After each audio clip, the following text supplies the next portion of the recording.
Welcome to day 2 of stage 2 of the Canada division. I'm Jackie Jing and I'm with Kix and Intero. Gentlemen, how are you feeling on this wonderful Friday? I love the koala. I forgot that you brought that back, Intero. What's his name? Mel. Hi, Mel. For Melbourne. I got it. That's cute. There was a period of time, I'll be honest, where I was told that the koala was not allowed to hang around, and I was very upset. And then one day, I was told that he could come back, so I brought him back. Mel is back and better than ever, and we love him. And y'all are back. We're here for some Canada action, as Veli likes to call it. But I hate that. Canada. No, I hate that as well. Yeah, those are both really I also bad. hate that. Anyway, but before we get to all of the action for today, we have a quick word from our sponsor, so take a listen.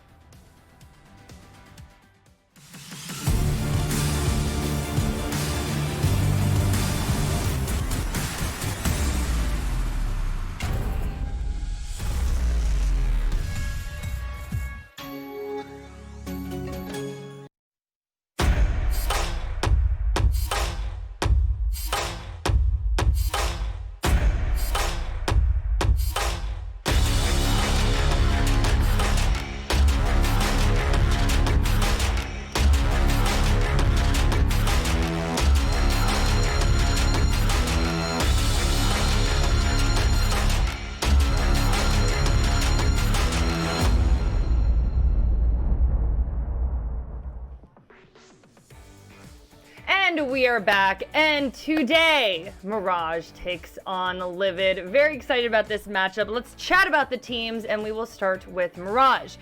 So like we said last week, Mirage repped the Canadian division very well at the NA qualifier. I believe they finished 3rd. They beat Tempo. So in my opinion, and Intero, tell me if I'm wrong here, they're kind of the favorite to win today. Yeah, I mean, they're probably the favorite to win this whole division. They were last stage. I think that holds true now as well. The only team I think that could really bring it to them was Nordic, and Nordic had a pretty rough outing last week. So who knows? Altiora look mighty fine. The Livid made two roster moves actually. So I don't really know what's going to happen with Livid. The hope is that they do better, because they looked like the worst team in the Canada division last stage. And I mean, they needed to make some changes to be a better team, frankly. Do better. That's always great advice. And Kix, let's bring it back to Mirage here. This team didn't make any roster changes, and I'm sure they're feeling pretty confident. Like Intero said, they had a very good stage 1. What do you think that they worked on during the off season? What improvements do you think that they needed to try to make? I think that they're probably going to try and take their experience from the major qualifiers and compound that, kind of spread it out into as much as possible to give them even more of an advantage going into the Canadian division. I think that their performance versus all the U.S. division teams in that qualifier was pretty impressive, all things considered. And I think that when in stage 1, Mirage had an advantage over all the other Canadian division teams, or at least it seemed they did. Now, with that experience and the consistency of their roster, I think that they're going to look they look to me at least going into this, even stronger than they did in stage 1. And while we haven't seen them play yet here in stage 2, I anticipate them remaining dominant. Okay, and let's move on to Livid really quickly. As Intero said, they did not have the strongest stage 1. I'm sure they're determined to make stage 2 better. And Intero, you did tell me they made some roster changes. Yeah, I mean, adding Brian onto this team alone is huge. You know, he's one of the most experienced Canadians to ever play this game.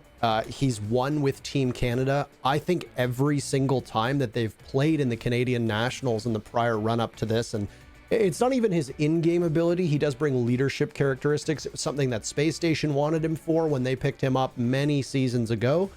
They said that he brought some mid-round IGLing to help work alongside Redeemer. So you're not just getting somebody who plays pretty standard roles. Brian tends to only play SAS operators. He'll play Mute and Smoke on defense, maybe Jaeger. But on attack, you're expecting him to play Sledge and Thatcher. He also brings that leadership role to the team. And I think Livid could use that, because when I look at this squad, I don't really see a lot of experience. I see possible potential, but that's about it. Okay, well, gentlemen, this just coming in that we have moved into the map selection process. So we are working to bring that information up on your screen right now. Looks like it's popping up. So tell me what you think about the map vetoes. Well, we've got, looks like it's going to be Oregon, Villa, and Cafe. Okay, so really there's not a whole lot that can be said about these teams in terms of their map prowess just yet, because the actual data that we have on their experience on maps is generally pretty limited. I mean, like, there's some examples where we could be really clear about, okay, yeah, this team doesn't like going here. For example, Nordic on Coastline, but so far in stage 2 we haven't seen either of these squads play, so we're gonna have to save that. I think for the most part from stage 1, Mirage proved themselves pretty dominant on maps like Villa, Cafe. They did lose to Altiora on Oregon, so that is something that's got to be considered here. It's probably why it's Livid's first pick in this veto stage, and actually it's not the first time Mirage lost on Oregon. They also lost to Nordic on Oregon in stage 1. But again, these are kind of far back. This is in June, so keep that in mind. Okay, well, I'm getting excited here. Mirage versus Livid, map 1, Oregon. We just heard some information from Kixon and Taro, our lovely casters for this matchup, but I'm gonna let us get to the action. I'm gonna let you all take it away. I'll see you later, and Taro, Kixon, Mal. I'll chat with you all in a little bit. Yay! Thank you very much for that, Jackie. Yeah, let's not waste any time and get into this one. The matchup last week that we watched, Michael, between Nordic and Altiora was a lot closer than I expected heading into this. When we looked at it on paper, I thought that Nordic had the edge. Turns out we didn't know what we were talking about, which happens from time to time. You know, we're not perfect by any stretch of the imagination here, and Altiora made some significant moves and improved a lot. You know, Mirage, along with Nordic, they didn't make any moves. It's not risky if you're a very good team, and I think that the consensus was that these were the top two teams in the Canada division, so Mirage making no changes stands to reason. I would imagine that they're going to continue to gel, and Quartz and Silent, both of whom are relatively new to high-level competition, will probably settle in. The question mark for me is very much Livid. I want to see if they come firing right out the gate. Their best opportunity is going to be on Oregon, as was pointed out by you. This is not the strongest map for Mirage. But Mirage let it go through. Mirage banned Clubhouse instead, even though Clubhouse hasn't been that bad of a map for Mirage. So I wonder if they've changed things up and they're better prepared to brawl on this map. Well, one would hope, rounding out your map stage, or I guess your potential on a especially weak maps like Oregon for Mirage is going to be pretty significant. But we're actually going to load into the game. We'll get the ban phase started. Yeah, and I agree with you, Parker. I think that there's a lot of question marks in the air going into this match, and it's mostly surrounding the roster of Livid. I have high hopes for Brian in particular. We've seen him play at a very high level before. He's always been a standout performer.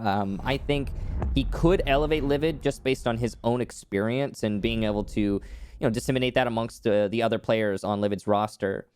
But that requires time to be effective, and that is the real question. Did Livid have enough time to get everyone nice and comfortable on their new roster? So this ban here on Thatcher is directly countering what he brings to the table in terms of gadget denial and how he's going to destroy everything with those EMPs. But additionally, I talked about how Brian loves to play those SAS operators. If we don't see him on Sledge, I'm genuinely going to be surprised as to what he's going to play, because he does like them very much. Kaid and Mira are going to round out the last two bans, and Thatcher is not as critical if there's no Kaid on the board. Now, you still as a defending team will have access to Mute and Bandit in terms of denial. Additionally, those EMPs would also take out any magnets or ADSs that the EMP doesn't cross paths with. Those are both still in play. Wamai is unbanned, so we could see him get played, and Quartz is going to waste no time flexing onto the Wamai from Valkyrie. When doubled up with Jaeger, this is going to make for a very potent mix, and it's very deeply in the meta at the moment. Both of these operators are going to soak up utility, coupled with a couple deployable shields. You are going to have to juggle that effectively on Livid's side. They're not going to be running a Zofia at all, but they will have one set of frag grenades in the hands of Zigalo on that Maverick, and then another in the hands of Hypers on the Yana.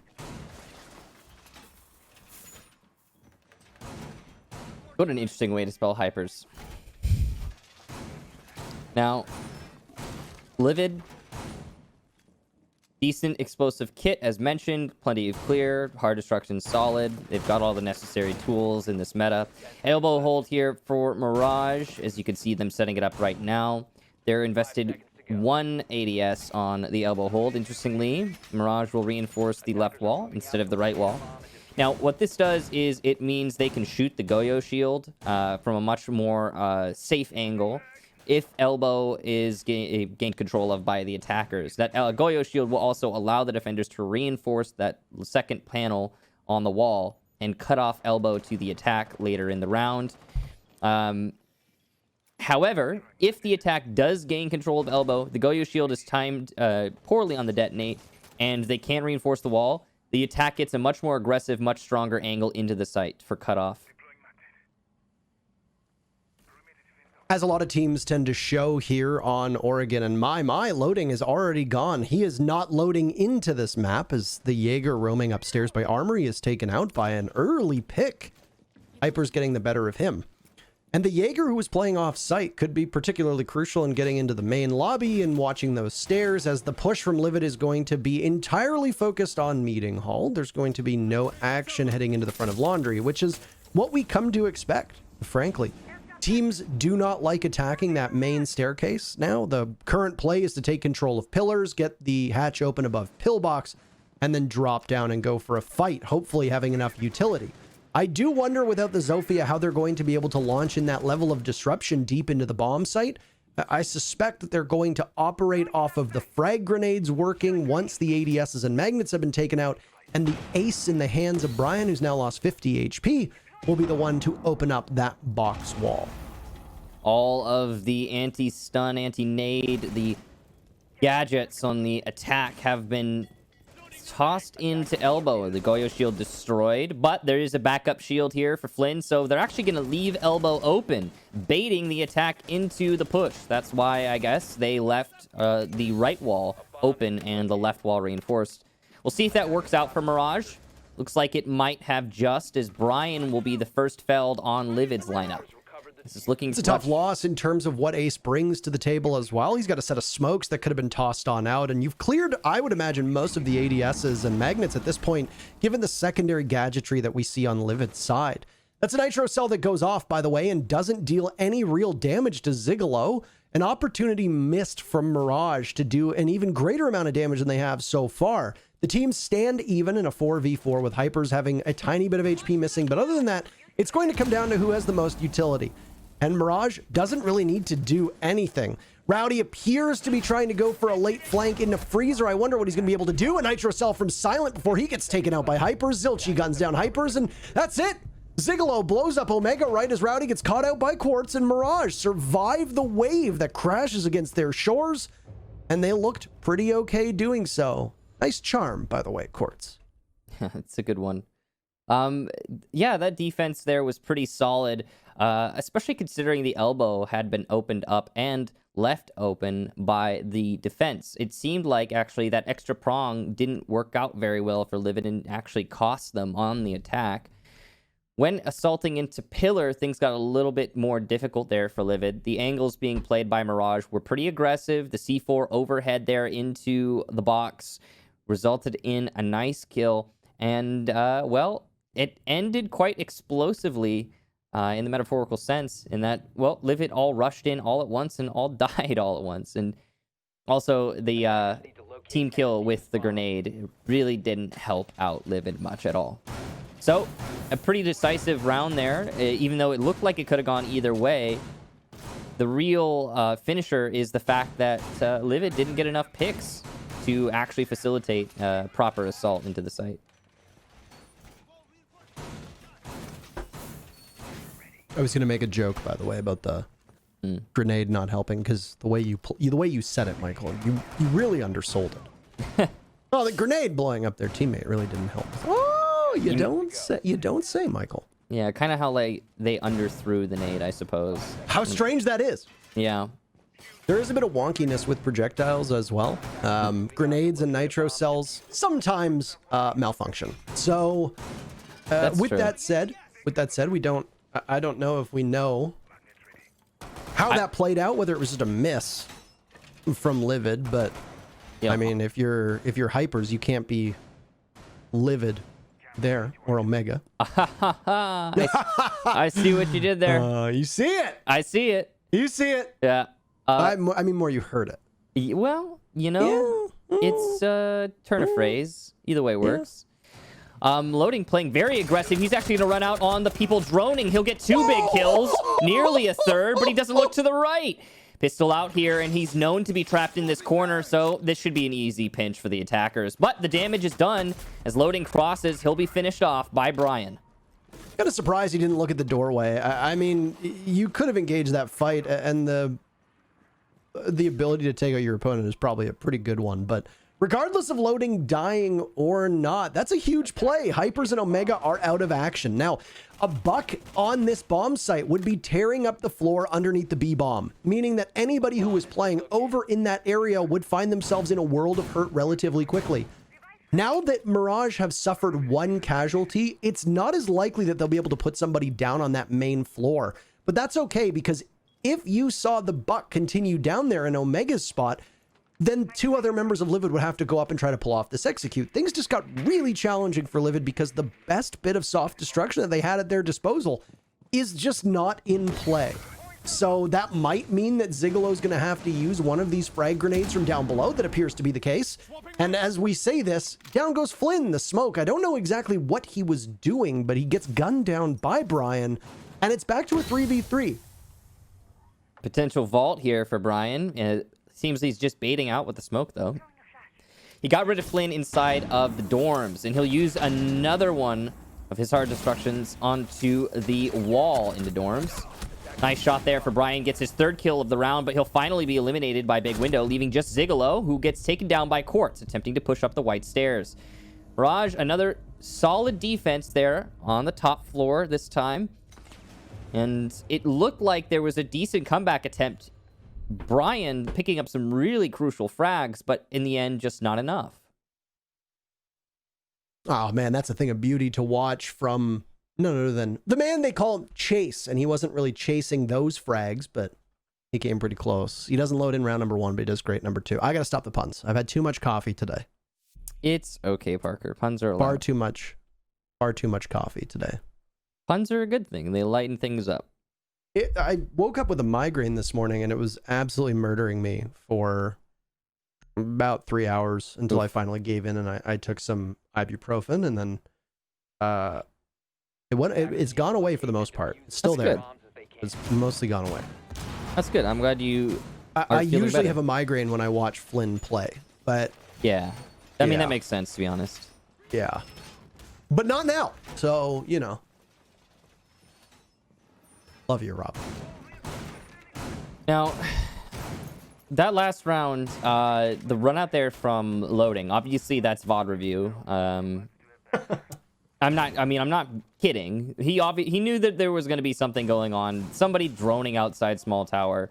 Whether that's VOD review on specifically Livid or if it's just like knowledge of the map is really not that important. But the main thing is he was aware of the drone location and he exploited it to his advantage. It worked out great. And that's why I guess you got to drone somewhere a little bit safer. And it worked because of the Mozzie, by the way, in case you're wondering. Generally, you can't do that because, well, they're going to drone you, duh. But because Mozzie has the pests, he can kind of create his own little bubble of free of information. You can do that with other operators like Vigil, but it's a little bit more broadcasted when you do it with the Vigil. And Mozzie with the Commando is able to do great work. You know what? He doesn't win that one with a Roni. It's true. He would have only Because got he runs out of bullets before he gets the second kill onto the buck. So, but he can do other things with the Roni since it has the 1.5. I guess that's true, yeah. It's kind of, yeah, you just got to choose what you prefer. I am kind of amazed that there is no Zofia whatsoever on Livid's lineup. We focus on her a lot, and I will focus on her quite a bit because I do think at the moment she is probably the second most versatile attacking operator. She's top meta. Yeah, I would say that her and Ace right now are probably 1 and 2, with Maverick a really close third. Those would be the top 3 for me. I don't know how much you would agree with that, but from what they bring to the table, I don't think you're substituting anything else for them. I feel like it's really hard to quantify like top lists, but I'd say quantify them. No, that's what I'm saying, is I don't think I really can, like, fairly. So I'd say, yeah, they're all in the top 10 for me at the very Because least. you're weak, by the way. Wow. Okay, all right. Unfortunately, he just shot his own bandit as That's corpse. As he looked to be actively tricking that meeting hall wall, but he's not going to be able to do that because there is a Maverick on the board. So the moment that some of that panel gets cut away on and the bandit battery gets taken care of, they're just going to ace it open, or they can continue to Maverick it if they really wanted to. No Kaid means that you can't do any of those fun parlor tricks where they toss the electric claws on either panel and you have no idea where they are, as we've been seeing teams do a little bit more commonly, and has actually been done on Attic as well. As you can, those claws have a radius around them where they can actually do both. But that's a swing, by the way, and I don't know if Omega just didn't see it, but this was called out from the yokai that's positioned in that spot. Silent looking to see if he can do much with it. Zilchi coming into the rescue, taking some damage, and back onto the cams, Silent will go. The sledge of Hypers will get picked back up with 40 seconds left. A grenade gets tossed out and almost takes Silent with it. Instead, he will maneuver over and then wait, watching the opening with both the Ash and the sledge. Quite a tent. Look at the time. I mean, the round's almost over. I'm not really sure what Livid's up to. Down goes Omega. Hypers is still on low HP. Quartz bleeds some damage, though, as he attempts to play by the sandbags inside of A. This is a dangerous position, and on low HP, he's unlikely to win any future engagements, but he's got the support from his teammates. There is an attacker flanking by Split, and the stage push works out great for Livid. They're starting to pick up the kills and the steam for this round. Brian, though, the last one, and he's trying to plant. It's not going to happen. An absolute massacre as Livid walks into meeting. They do get some good entries, but, well, manpower advantage, Mirage, and Attic control still in favor of Mirage. There's no chance. Yeah, once the Attic got taken care of by the defenders, there's no way you're going to be able to pull off a plant on that default spot by stage, because you can hold the Attic drop, as we saw Silent do, and have so much power over the bomb site. It was way too late for Livid to move over and try to pull off and execute on the kitchen, as that was where the other bomb site is, in the back of the kitchen. So they obviously investing so much time and so much effort in that particular part of the bomb site. Those are sunk costs at this point. You can't make a change. And the failure of Livid to be able to take Attic is ultimately what unraveled that entire round for them. If you can push off Silent on that position, or even take Zilchi down and realize that you're not going to have anybody defending that second floor, you can walk into meeting and challenge the defenders to either throw out toxic canisters or a nitro cell. Quartz tried to toss out a nitro cell on the bandit. Flynn obviously swung onto the wall inside a meeting. He also had toxic canisters that he could have thrown out as well. But you force the defenders to put themselves into positions where you can punish them easily. You can't do that if you don't have control of that second floor, because any defender that's sitting up there is going to cut you off before you can get past the doorway leading to stage or the breach that was created on the stage wall. So honestly, Livid are able to take control of that second floor. They have a much better shot at winning that round, not just because of numbers, but also because of map control. You could tell how much time they invested into it, too. There's 20 seconds left when they decided to give up on an Attic. And I mean, at that point, the day is lost. But right now, it's going to be a roam clear west-east. You could see that loading is playing inside of the showers, hoping not to be thoroughly droned. Brian will check. He will see. And the jig is up. Loading needs to escape now before the engagement comes, but he'll stay and eliminate Hypers. Loading, despite being spotted out, will be able to win the fight. And, well, that's that. Now he retreats to the site, and Mirage retain their one-man advantage. They got an early pick on the Mirage on the very first time they attacked this bomb site. The previous attempt, if you recall, it was Loading that was killed at the top of Armory as the Jaeger, and you didn't get to see what he was capable of doing. Now, you can continue to roam if you want. There's only a minute that's been taken out of this round, so still plenty of time for you to just live in the backs of the minds of Livid. And Livid just seemed to want to take that top floor and then will likely focus on Freezer, as their stack up and entry to the map is very different from round number one. They're not focusing on the back tower. They're not focusing on box. They're not focusing on elbow. They're not focusing on pillar. And that's a very decided effort. So instead, they're going to try to provoke a fight inside of Freezer, which right now is being held by Zilchi as we watch him. And the moment that hatch goes, I suspect we might see a nitro cell tossed on up. He still has one available. It's a risky gamble because to do so and to get the appropriate angle, you're usually going to get spotted, and he's going to be very wary of getting pushed towards the doorway of Freezer. He's getting droned out from that position, and it finally looks like somebody's going to head down there, and Omega, as Zofia, will be the one to do just that. High risk, high reward position being played by Zilchi right here. He potentially could get eliminated by a pinch from the drop and the stairs. As his ADSs and magnets get cleared out, the nades will follow, and down goes the shield, making his life that much more miserable. The C4 will destroy the wub in the hallway, and now Zilchi doesn't have anything going for him over here. So he's going to have to confront these players head on, and as you can see, Livid are droning him out. They're well aware of his location. There is some support from Laundry. That's big. Flynn trying to help his teammate out, but with an SMG-11, long range, difficult shots. You're going to have to use headshots or nothing. Flynn will eat some damage on the long range engagement too, so not looking great for him as he starts using his gas canisters in the last 20 seconds before this push begins. Omega pushing up close. There is a prone player to his left, though he doesn't seem to know about it, and Zilchi gets a free kill off of that. That will be called out. Zilchi gets aggressive, needs to reload. Kills are stacking up for Mirage, and they will continue to pound Livid into the dust. A flawless round, and that one didn't even look close. No, flawless round, Michael? Of course that's not close. I don't know if you know this, but flawless means that they were without flaws. By the way, Parker, it was a flawless round. Pretty one-sided. I don't know if you saw it. Yeah, I don't know if you noticed it on the screen, Michael, but nobody from Livid got a kill. I think in the game it's a flawless. That is what they call it. Near perfect. Pretty sure. If not perfect. Yeah. Yeah. Okay, just so we're on the same page with that one. Yeah, no, I think we're on the same page. It is challenging at the moment to give commendation to what we are seeing out of Livid, because what I will say is that I am unsurprised that they rotated off of back tower and instead tried for Freezer. The problem is that their take on to Freezer was even less successful than their Pillars tower take. Not exactly the result that you want when you try to change things up, right? So what is Livid doing right is the question we need to ask. Over 4 rounds, they have 7 kills.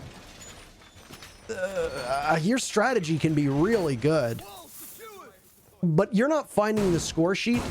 You're not using your utility to a point where you're flushing the defenders into spots where you can take full control of their positioning and kill them.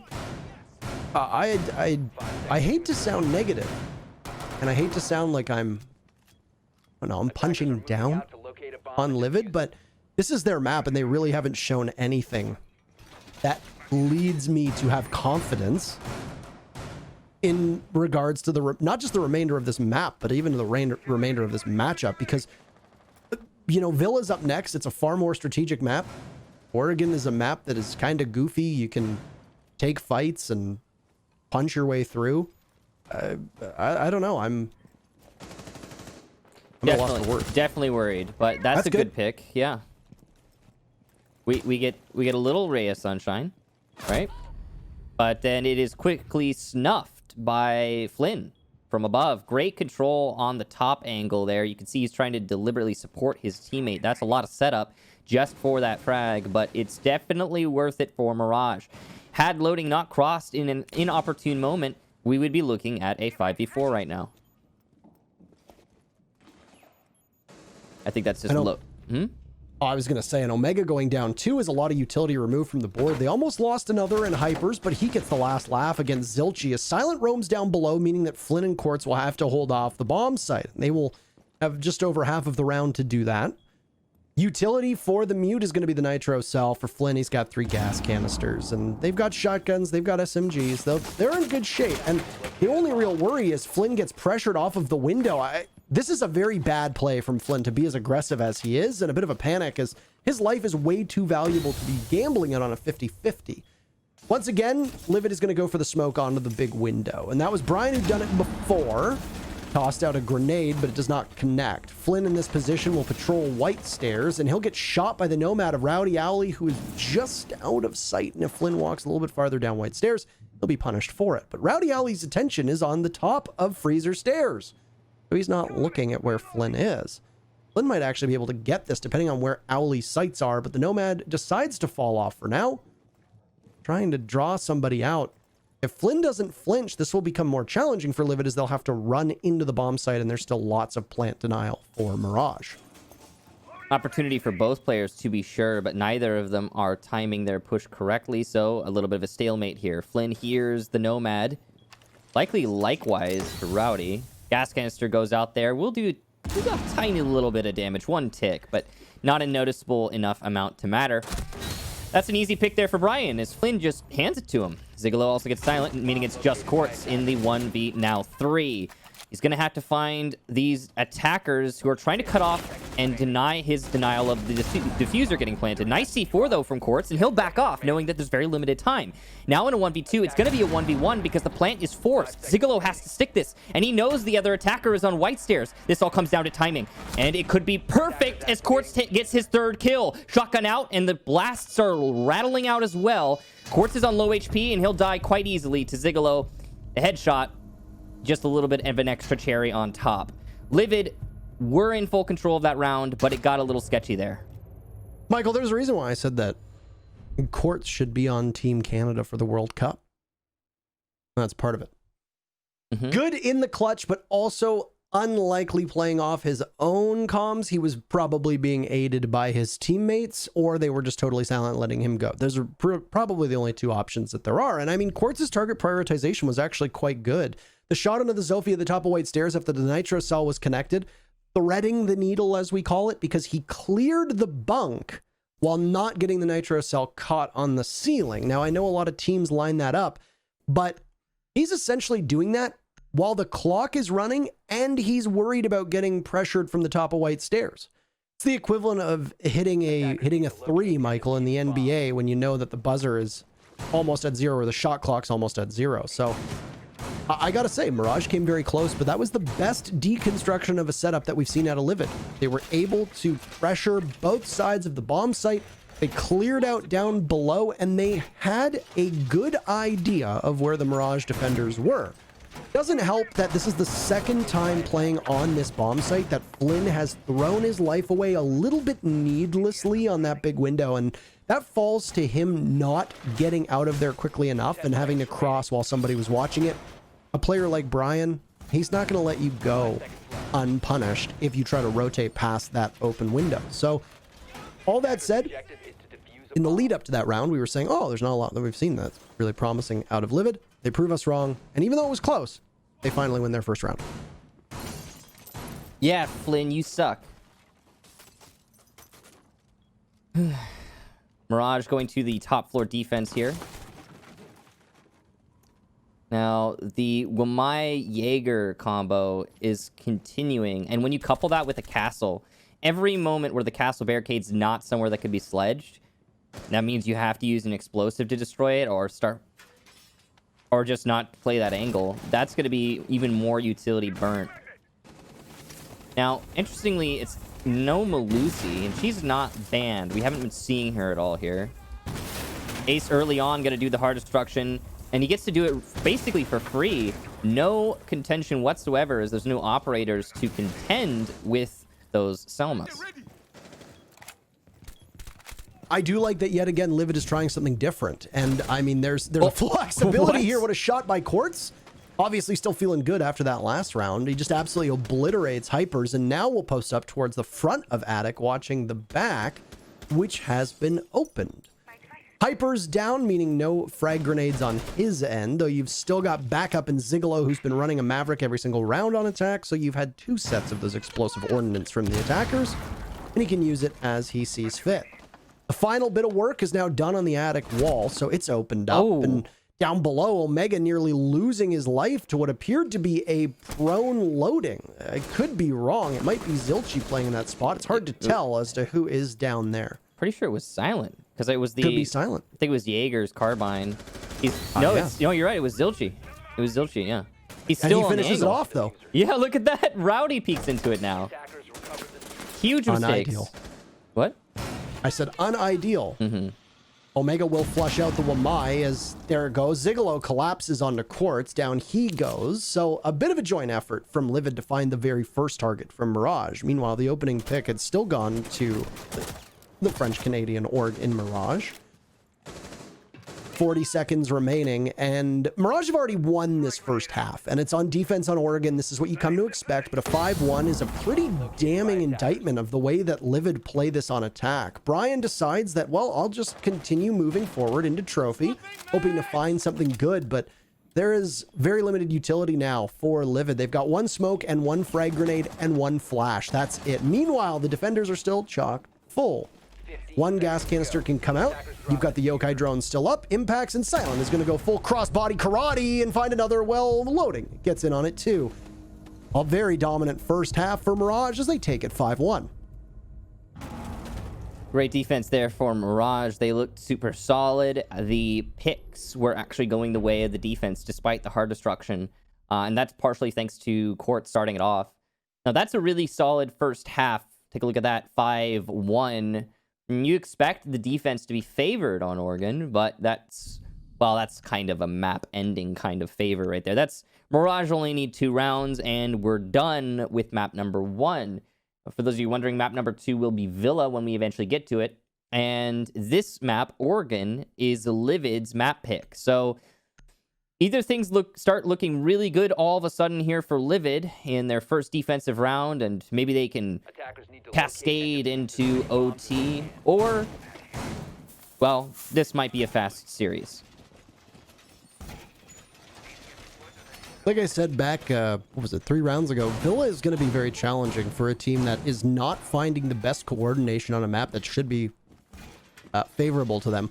And it's really hard to look at this and get a good sense of whether Mirage has just made significant strides on Oregon after having dropped this map to both Nordic and Altiora, or if it's just Livid not playing up to the standards that we hold of them.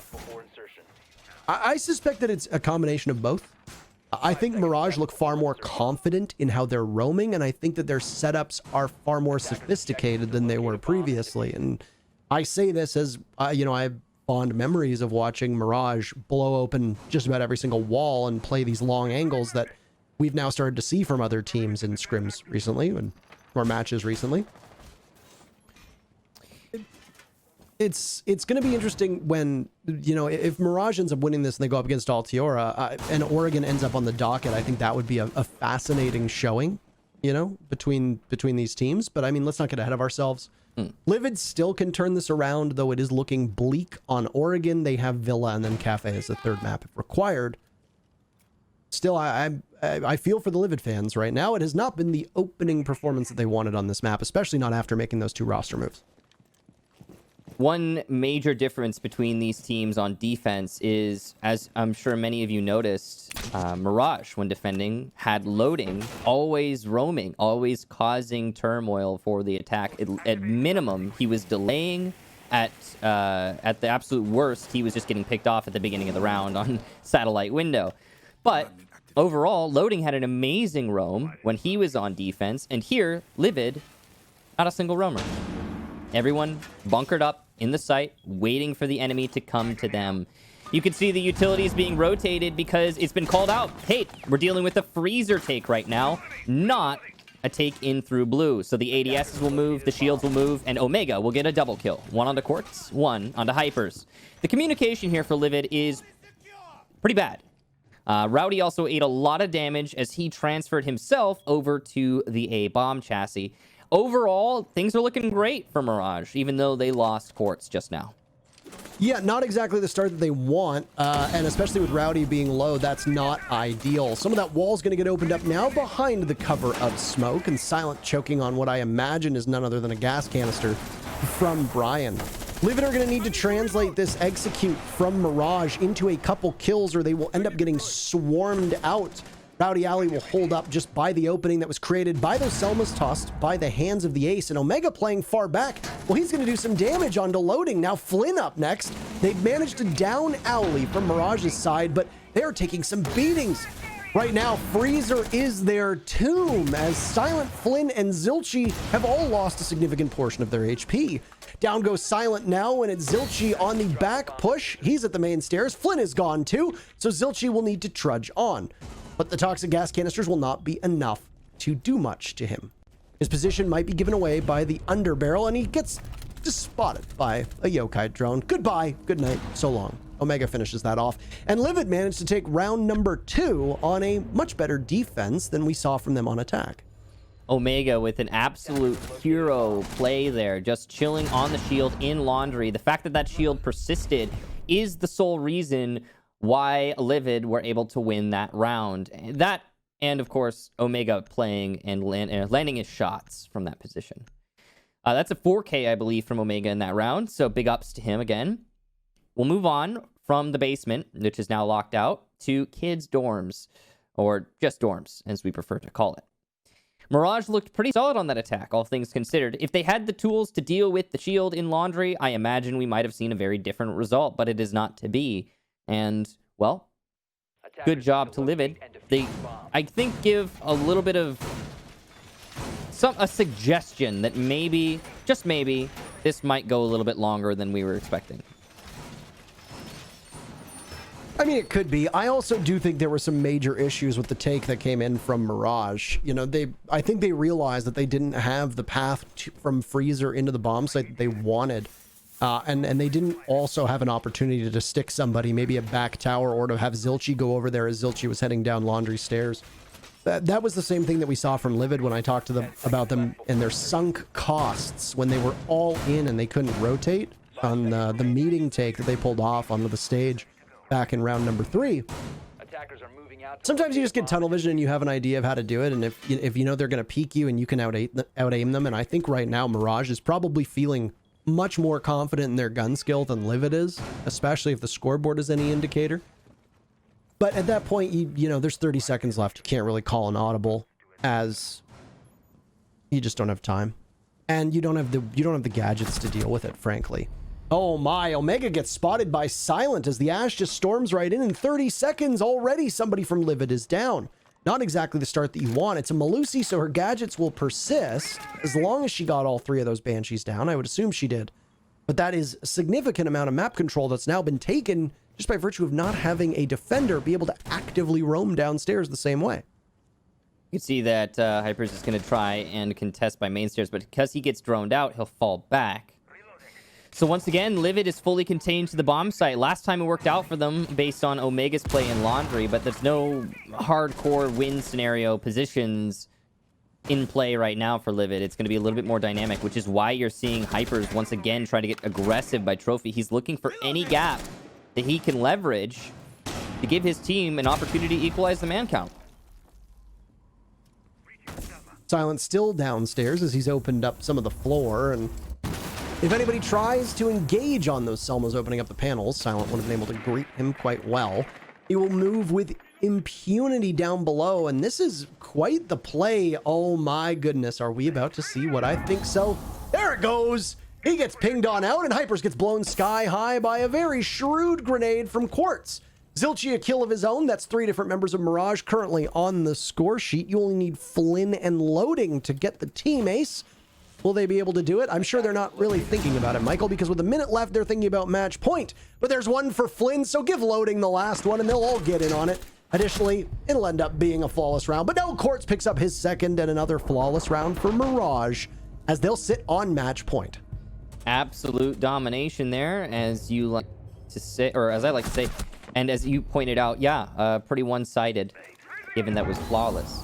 I love the ability of Mirage to get those picks, specifically downstairs. Silent starting things off great. All he did was punch a hole in the wall, see another hole in another wall, and spray where he expected his opponent to be. I do not think there was a drone calling out the roam there from the Malusi. I could be wrong about that, but I think that was just good game sense there from Silent, so well done to him. Following that, I mean, the nade from Quartz, beautiful stuff. Figuring out exactly where his prey was, and finding the quickest and, as you said, shrewdest solution to get rid of that opponent just inside the breach. Many other players just try to peek him and might have even lost the fight. So, Mirage getting some really one-sided picks. And even that third that we didn't get to see, I believe it was Zilchi who got that one. And then at that point, flooding the site is a no-brainer. Job done, round over, match point. And here we go, on to the next round. Livid looking really bad on top floor. Mirage getting those picks. We'll see if the difference can be made in this round. I am hopeful for Livid's chances to adapt to what we just saw. So, you know, given the benefit of the doubt, maybe we can still make it to OT. 10 seconds left. I think you're being a little bit too optimistic here. Overtime, Livid would need to win 4 rounds in a row, including an unfavorable third bomb site, as Flynn, since he's in the game, loves to call it tertiary. That's my best Flynn. That's my best Flynn impression. Wait, hang on. Tertiary. No? That's kind of good. You kind of sound like a lawyer from the 1800s, though. What? Why the Objection. 1800s? Objection, Your Honor. Coercion. Where are the others going? I was trying to do... Yeah, the Batman. But it didn't work because of the 1800s lawyer voice. It's not the same. You think it's the same, but it's not the same. Hypers is being hunted down, by the way, by Quartz, and it's Silent who'll end up getting him. No damage done to the Ash. I would be extremely frustrated, as it has not been a great day for Hypers. A 4-9 scoreline on largely fragging and entry operators. Not good! The Melusi of Omega given away inside of Kitchen, tussling with Meeting Hall, but the thing is that, well, Silent's going to be closing in on him here. More damage being done to the wall in front of Omega as he gets spotted by a drone and manages to down not loading, trying to finish him off. It's Rowdy Alley who gets that kill, but there's Quartz. He appears and finishes off Omega. Meanwhile, off-site, the Echo of Zigolo finds Silent that's playing through the openings created in the floor of dorms, and it's all of a sudden 3v3 with half of the round to go. In the end, an even man count, though, just because Zigolo was able to get that pick to round out the engagement. Now, that does favor Livid, all things considered, especially considering they have their Echo still in play. He'll be able to use those Yokai drones to great effect, I would imagine, when we come down to the last minute of this round. A little bit of a calm before the storm. No rush for the attack. Those engagements downstairs were very early. I love that Livid is investing more into their roam. It's great to see, not getting discouraged and doing what needs to be done in order to get a win. It might be the reason why Livid takes this round, though it's not over yet. You still gotta wait and see where the Yokais are in play, as a magnet will grab that frag grenade and it'll blow up, but it actually grabs what appears to be the Banshee, and now down goes a deployable shield as well, with the Selma tossed out from none other than Flynn. As you could see, Mirage are spread out, and Livid is too. A grenade goes on in, but it gets eaten by the ADS. Tough strokes for Mirage, as that would have just pushed Owly out of Attic.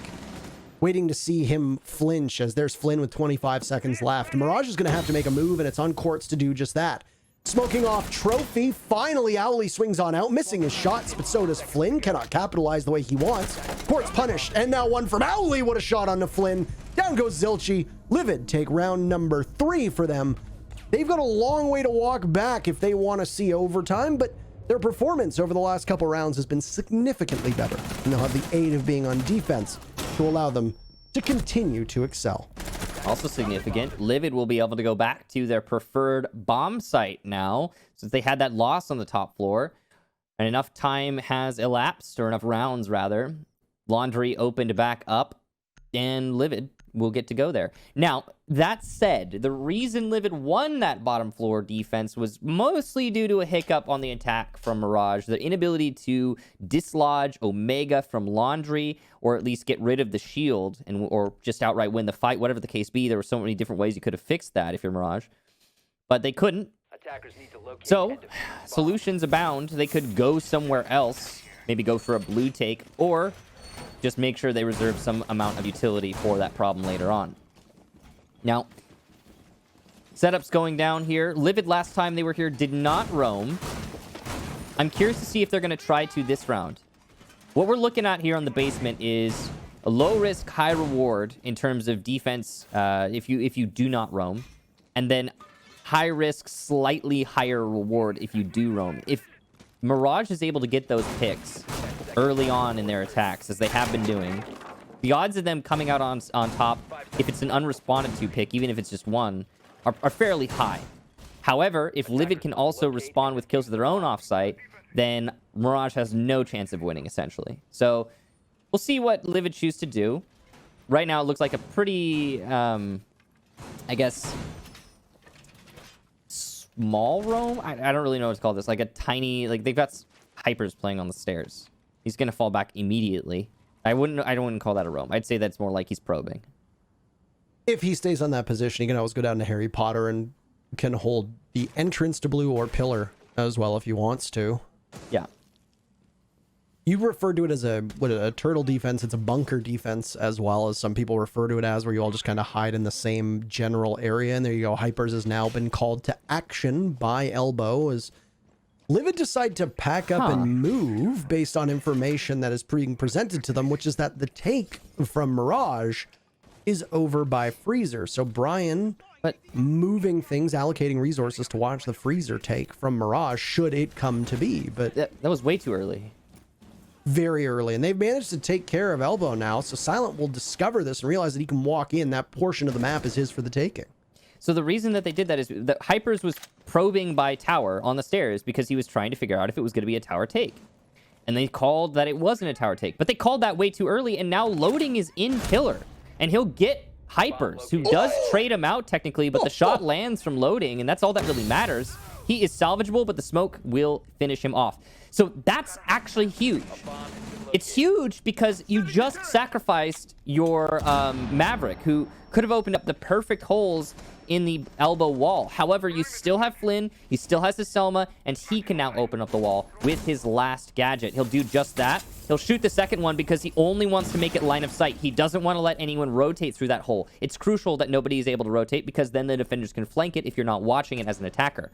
Also, though, he doesn't have enough for this small wall to his left anymore, so not as much hard destruction as would be ideal here for Mirage as they come up to this pillar take. This is going to be a crucial play as there goes a second gas canister from Brian. Still one remaining. Mirage intact for the moment. A ping over by the bottom of main stairs, and Brian cannot land his shots. Yokai's still up, and there's some damage being done to Zigalo as he doesn't get anything on the attackers that are pushing on in.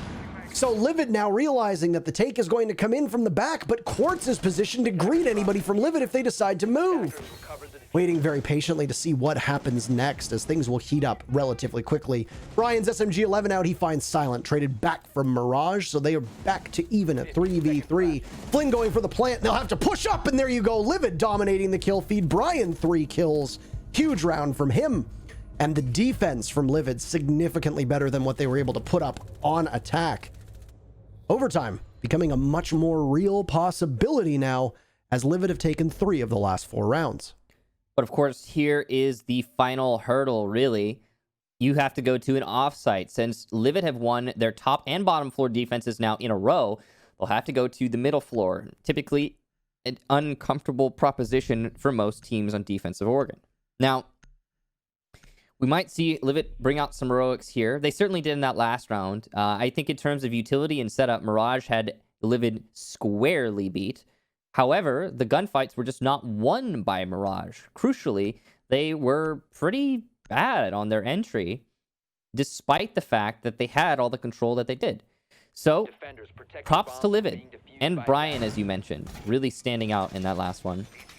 It'll be a meeting kitchen defense instead of a cafeteria kitchen defense here for Livid. There is a bandit being brought, but curiously, they're not going to bring any other denial. Cade, of course, banned, so that option is just not there. Now, Pulse is really different, too. I wonder where they're going to stick him. You could put him maybe in Attic, and he'd get some great information. You could also put him on the west side if you want to delay the attack as long as possible, maybe by dorms. That would be also very good information. Even in dorms, he can deny any plant in B from above because the floor is destructible. Or B's ceiling, technically, I guess. So, yeah, you've got a lot of options here with that Pulse. That could be a potentially very powerful pick. Once again, Attic control is going to be the big focus for the attackers. We saw how critical it was when it came to Livid on attack, and being able to take that part of the map for their own meant that Mirage could just lord over the objective that was going to get played by back tower. One thing I will say about Mirage is they are very confident on their entry, and they have just managed to assert themselves every single time, but it doesn't appear that Quartz is getting droned in unless I'm wrong. He'll actually get spotted from Rowdy Owly right now, who, if he fires through the wall, will give his position away. He gets very lucky that he doesn't lose his life as Quartz blindly fires through the soft wall, and it does some damage to Owly, but doesn't find the head. That could have been an insta-kill, as Owly now retreats, and he'll head upstairs. The one thing with that cardiac sensor is that its 9-meter range will at least give you a fighting chance should somebody try to surprise you. Unsure if that'll happen. The Maverick going to work on the attic wall as you still have the entry from down below, and this is a pretty decent amount of time being used by Mirage. Omega's come down to take up the mantle, the roam on the basement, and he'll be actually finished off by Quartz. That was a pretty early kill there, and the downstairs roam actually working harshly against Livid, thanks to Quartz's efforts. Down goes the drone, but Rowdy spotted off the bottom floor means that Quartz knows he doesn't have to confront anyone downstairs and will rotate. Silent, aware of the Pulse's location, and he can engage at any moment, but he's being cautious.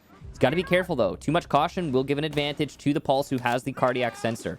Brian doing Brian things, picking up a big kill, and down goes Quartz, who is trying to clear out those roamers. Flynn at least equalizes, and Silent adds to it. On the meeting push, Brian is spotted, but he's still lethal. The rotate cut off here by Flynn, who gets his second kill. Brian, though, still in play. He is now the last hope for Livid, and he'll be felled by Zilchi on stage. Mirage will take map number 1.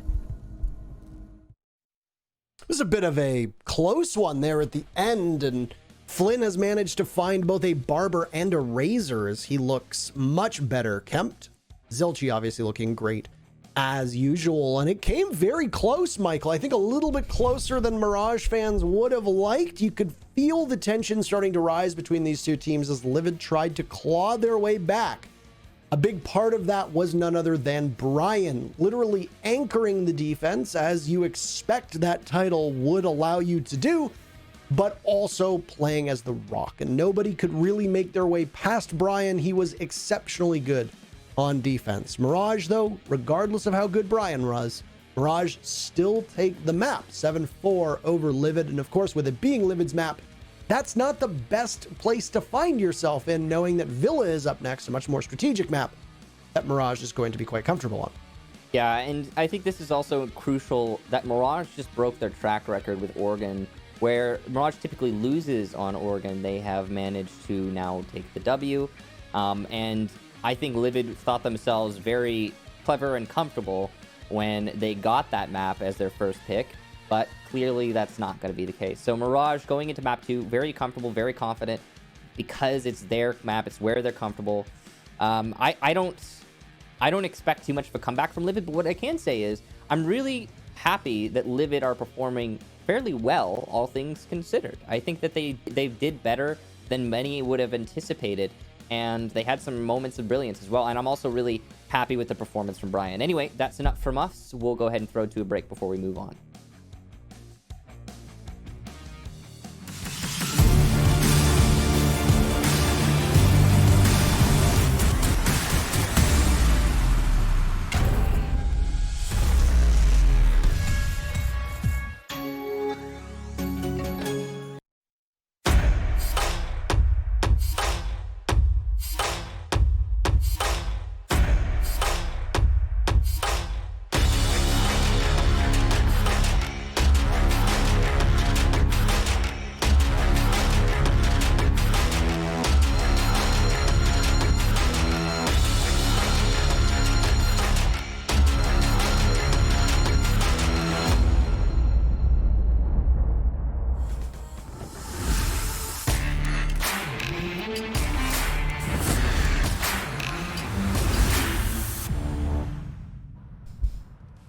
Welcome back, I'm Jackie Jing with Kixon and Taro, and map 1, Oregon going to Mirage, defeating Livid 7-4.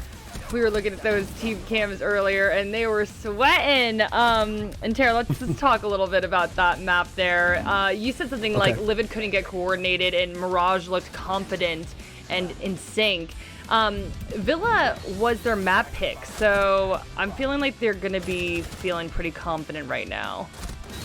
Yeah, Mirage have looked like a pretty fine team on Villa. I don't have any doubt that they're going to play very well. I think the one thing for me that I wanted to have answered before making any real predictions here was what happens on Oregon. And we've got our answer now. It was a much closer match, I think, in terms of score sheet than it actually was in the match itself. That very easily could have been a 7-1 or a 7-2 by Mirage. They were a significantly better team, and credit to Livid for some of their plays, and in particular Brian and how he was able to excel.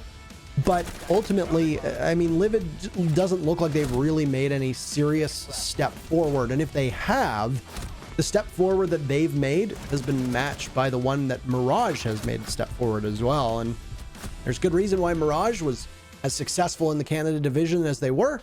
They didn't disappoint. Yeah, and like Intero was saying, Livid did battle back a little bit there, and we do have their stats up on the screen right now, gentlemen.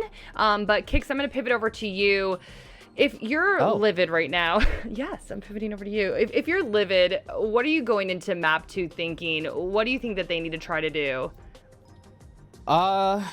Probably a little deflated. It seemed like Livid was expecting Oregon to be their saving grace. Seemed like it was going to be their edge in this matchup. On top of that, you also anticipate when you make roster changes to be met with success. Mm-hmm. And here's the curious thing about that. Brian was very successful. I mean, you saw it on your screen just now, 12 kills. He was one of the top frags for the lobby. And it's weird because when you have those new players come on and be as successful as they are, like that, dropping 12, that's big, that's great, but also you did it on a loss. So that's not a good feeling, to be honest. But I think that Livid is tantalizingly close to success from their perspective. And I think that going into map number 2, they certainly have a lot more of a chance than people would have given them credit for coming into this match. And I think also when you no it's okay, when you lose like that on the map you expect to be like the one that you have the advantage on, you also kind of, I think it takes a little bit of weight off your shoulders, as weird as it sounds. So maybe we'll see Livid playing a little bit looser here. That's a good point. Yeah, maybe they'll loosen up. I was wondering what you think happened. That was obviously their map pick, and maybe they were just a little bit nervous about playing Mirage because they're so dominant. Why do you think that their game fell apart? I'll start off with you, Kix. Well, I mean, I would assume that it mostly comes down to Mirage actually putting practice into Oregon specifically. Okay. They played a very unique Oregon. In terms of what we've seen from the Canadian division so far, and it's certainly different than what we've been seeing from Mirage as a whole. The roam from Mirage specifically was, I think, their strongest suit. Loading, playing off-site, just delaying, getting kills occasionally. The roam clear from Mirage was also really strong. Just in general, any off-site presence play was pretty much the main strong suit for Mirage, whether it be on attack or defense. And I think that's something they must have put a lot of work into because of their recent failure with Oregon. Okay, well, gentlemen, map 1 Oregon going to Mirage, but let's see how map 2 Villa goes. I'm gonna let you all take it away. Catch y'all later. Bye. Bye. Thank you very much, Jackie. Yeah, we are moments away from getting on into map number 2 and what might end up being the end of the line for Livid in this particular series. The loser of this matchup plays Nordic, the winner plays Altiora. Still trying to determine with only 4 teams how much of a team's success is on their shoulders versus how much of it needs to be accredited to their opponents not showing up. And right now, like I said on map number 1, I think it's a little bit of both. Michael, I think Livid are having some significant struggles. Rowdy Owly had a particularly poor game, as did Hypers in terms of what they were able to do on the scoreboard. Now, for somebody like Rowdy Owly, he's not exactly going to be an operator that is engaged first in any type of fights, but Hypers is. And when you are consistently being out-dueled by your counterpart on your opponent's team, that puts you in a mental funk, if we can call it that. And it's a confidence breaker. You pointed it out. Maybe there's going to be some looseness now in regards to how Livid plays. But we can speculate as much as we want. We can do that while we're in the map. So let's get into Villa. It's map number 2. It's Mirage's choice. And they come in with a 1-0 lead. Bans begin. Mirage are on defense, which means Livid chose to be on attack, curiously. And it'll be the first ban for Mirage. They'll get rid of a Thermite. Interesting. Okay, so I guess maybe the thought is we can't get rid of both of the long-range hard destructors because that's Ace and Habana. There's going to be one of those still up. So let's get rid of the Thermite. Now, usually on Villa, actually, you'll see the opposite happen. But since Ace is now in the meta, again, like I said, you can't lock that whole thing out now. Capital will be the other attacker ban, and we've got that now done. So this is actually going to be a fairly balanced Villa, I think, all things considered. Usually hard destruction or anti-utility like Thatcher and Maverick are banned out together on Villa, and it makes this a very defender-sided map. But these bans, to me, actually are decent for the attack, and I think we're going to get a pretty balanced Villa, all things considered. Interesting.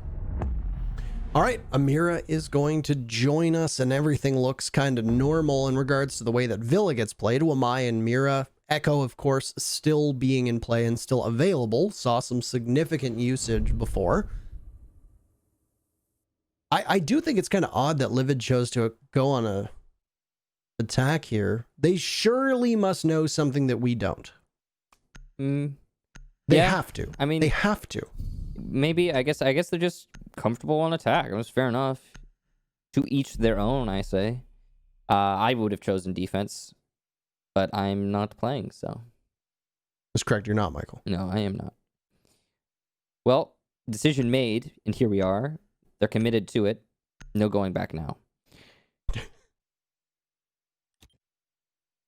What, Parker? Attackers need to just the way that you said that. bombs. Downstairs to kitchen and dining. And for anybody who hasn't tuned in recently on any of the professional play, yeah, Villa got a bit of a makeover. Yes, this is Bomb located by attackers. it's got like a sepia. It's got a What do little you call bit. it? It's like a sepia filter that they threw on it. I was about to say exactly that. They kind of put a filter on it, Yeah, and now much it's better, I think. I dislike it personally, but to each their own. Yeah, I preferred the old one. I think it was easier to see things. 10 seconds remaining. But it's done now. So 5 seconds to insertion. alibi being brought. That's curious. Trying to see how many drones they still had stashed. I think there's only one that's still left. Zilchi was the drone hunter on that one. Yeah, of course, you get your pulse, and if he's not committed to reinforcements, then you may as well have him run around and hunt the drones. You can get some good efficiency out of that. Then you could look at how aggressive this roam is for Mirage. They don't give a hoot. You talked about how they were playing a very unique style of Oregon, and it appears from some of this setup, at least given the bird's eye view look that we have, they are doing something quite similar when it comes to the way that they defend this kitchen and dining bomb site. One player way off site is going to be not loading. He's got that single alibi clone situated watching in one direction while he looks in the other. An air jab goes out, will likely force him to not go in one of the paths present. He gets droned and immediately moves, and he's very wary of where he might get pressured from. One is outside of what is referred to as mudroom, playing off of that window, but no fights that'll happen just yet. Rowdy Alley was prepped and ready. The waiting continues here for both squads. Livid looking for picks. They have, as you can see, cordoned the roamers on the site floor. The kitchen defense is obviously a little bit different. We haven't touched on it, but I'd say on Villa, really, you could go anywhere, honestly. We've even seen living room become normal nowadays. Now, some ace charges detonating there on the small wall. Looks like that's going to be the Selma's opening that up. That's why he threw the impact in from Repel. Brian was trying to get rid of the mute jammer that was on that wall. Now the second Selma will go in and further open the wall. Brian gets a pick onto Zilchi, who's been playing in cafeteria or by the island. That's a good pick there. Down goes the pulse, so no C4s from below in all likelihood. And Livid with a great start. But they're running low on time, so they need to be careful about where they leave themselves in the next 20 to 30 seconds. Yeah, the Pulse is going to be a very strong operator when the Execute comes out, but obviously won't be at the disposal of Mirage. So some intel work will be done by the Yana clone, who gets spotted and destroyed by the Jaeger, whose position is out, and Silent will need to head for the hills with 40 seconds remaining. He'll have a chance to get back to the bomb site. He's got the attention of the Yana right now, who suspects that he might still be in that particular spot and tosses out the grenade, but it doesn't connect. Omega finds him on the other side of the map. Livid just cleaning up at the moment. 3 kills to start off this map, but one swung down by Flynn by the bomb site. A grenade takes out Zigolo, so it's loading in a 1v3. Curiously enough, the Zofia on the wall and the window, but loading takes out Brian before Rowdy, and Brian has his back. Livid obviously unhappy with some of the circumstances in that round, but they will be buffeted by the fact that they managed to take it nonetheless, and Livid finds their very first lead of the series. Well, solid round there for Livid. I love the way they corralled the defense. You could see that Livid is putting particular emphasis on the roamers, given what happened in Oregon, and that is sensible for Livid. The roamers forced into the site, made uncomfortable.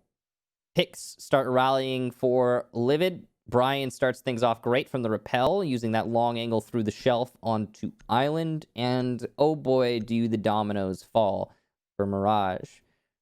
I love their use of the hard destruction as well. The Selma's going into the small wall by storage or supply.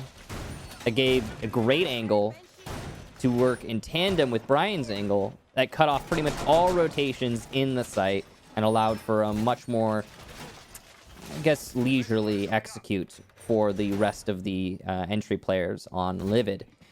So, great use of time there for Livid overall. And again, corralling the roamers was my number one takeaway there.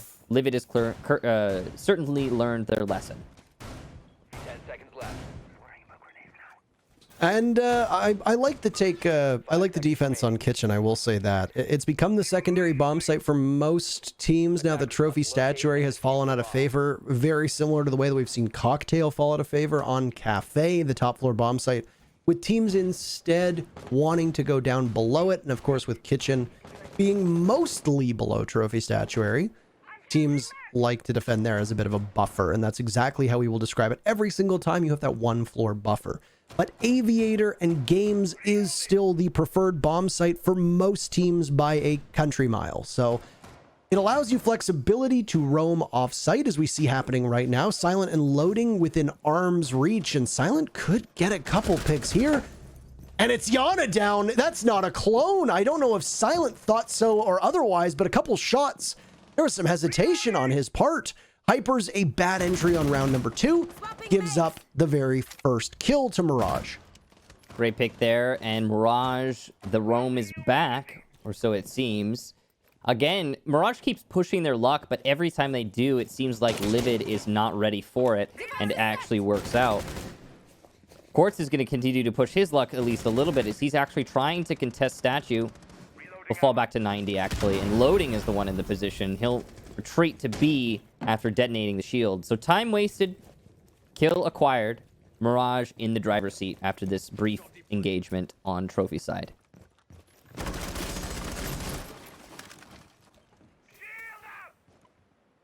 So Brian upstairs inside of Trophy, waiting to strike on out. The ace play is going to be crucial to open up whichever wall he chooses to go for, as there's no other secondary hard breach for Livid. But it's a run out from Quartz, and he catches Brian, so no hard breach at all.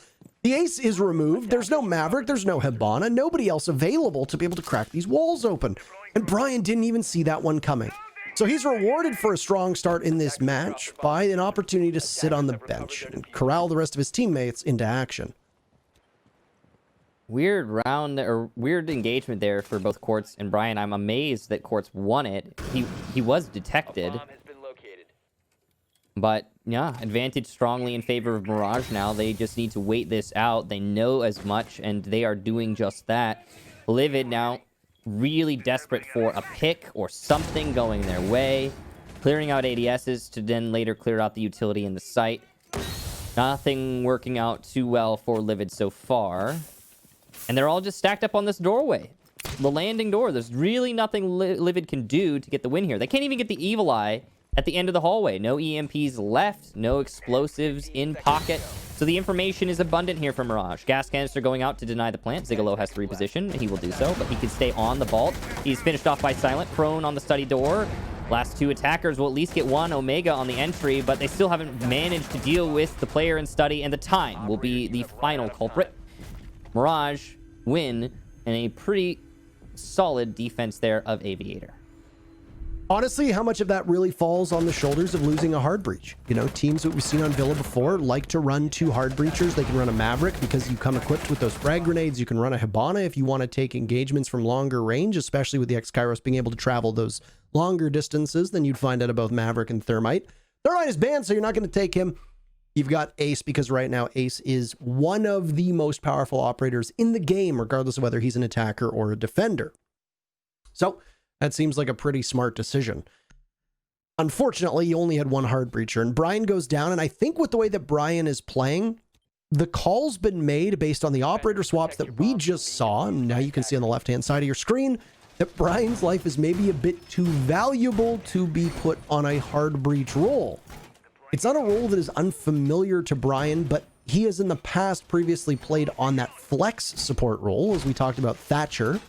Now he's going to play on the Zofia instead, and Zofia is an operator that he knows decently well. He can play Zofia and Jaeger on defense, or he can play Smoke or Mute as well on defense. So he's going to go on Zof, and it's going to give the rest of the team something they desperately need, which is killing potential. Hypers has had a very bad day. Rowdy Owly has had a very bad day. Nobody on Livid, with the exception of Brian, has had a standout performance when it comes to gun duels, and Livid just loses 1v1s and loses 50-50s. Regardless of how good their strategy is, they cannot match up to the firepower that Mirage has right now. Maybe some role swaps might cause discomfort from a strategic aspect, but it will at least help out quite a bit in terms of getting on the scoreboard. And it's something that the rest of Livid are going to need to find, because Brian was that standout performer on the previous map, and so far, through just 2 rounds at least, he's matching the total that both Omega and Rowdy have. I would say much of it, Parker.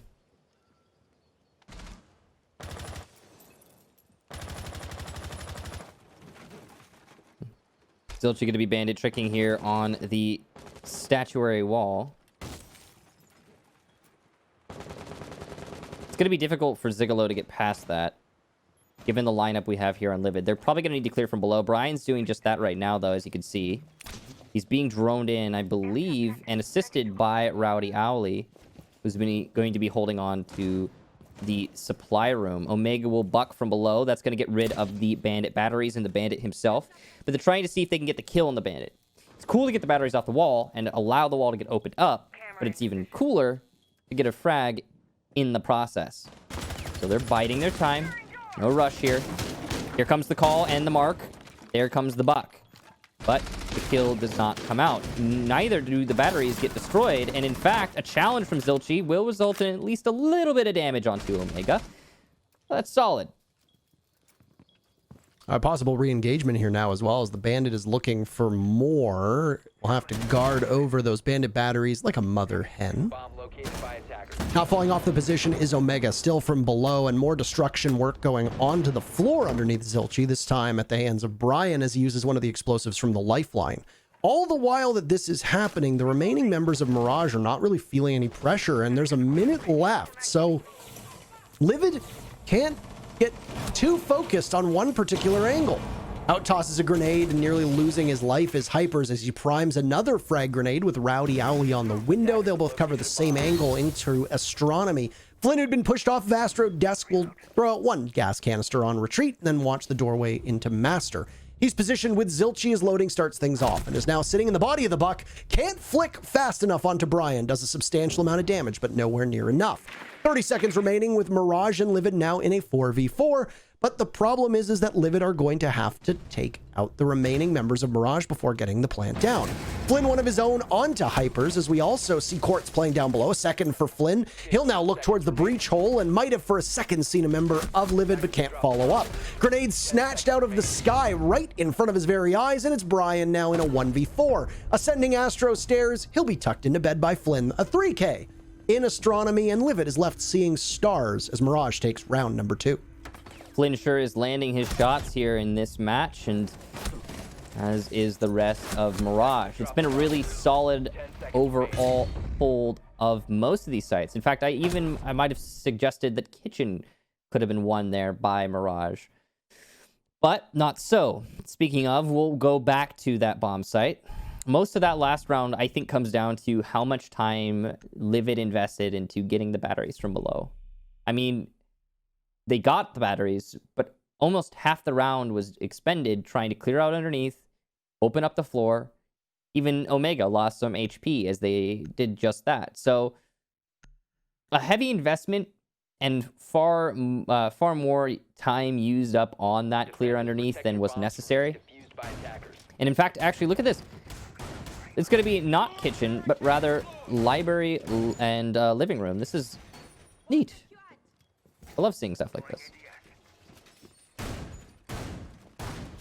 Anyway, this is a bomb state that actually came up quite a bit on Wednesday. I was casting with John, the less hardcore among you will know him as a certain color, and that color happens to be blue. He and I casted Villa, and yeah, library and living room came up a number of times, more than I would have expected. And without it going back to my stats from that matchup, it had a higher pick rate than Trophy Statuary, which is very much not the norm. Things change when you get these maps that are older. I mean, Villa's now been in the game for years. Still feels like yesterday when they just added it. And I'll take a second here just to pause because this could be a spawn peek. Silent Fire's a little bit too early. That was a tense moment. And Mirage could have been able to get the pick. It would have been on the Hypers, by the way, who is now very wary, as I'm sure he heard that shot ring out. Might not have seen the bullet tracers, but he waits for just a moment to see if there's a repeak and then goes about his job. Livid will try to take over from the east side as they have burst right in, actually. They are not wasting any time. Zigolo droning Brian in, and Omega is not too far off. Multiple drones going now as Brian will hop onto his own.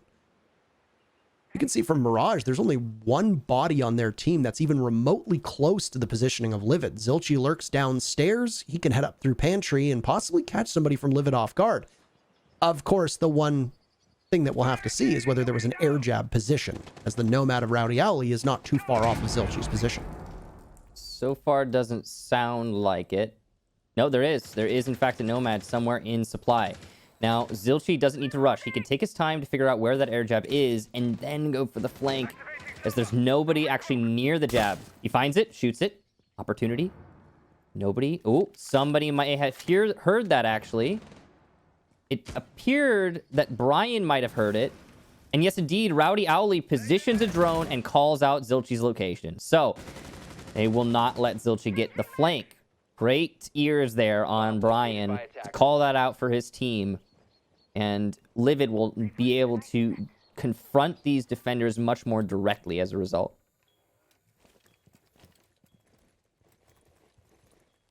Not a lot of action here on this round. Very quiet.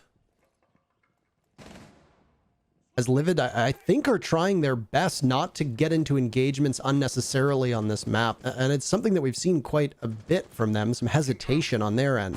Silent in a skirmish, but down goes Brian as he looks the wrong way and gets flattened by Flynn in the doorway.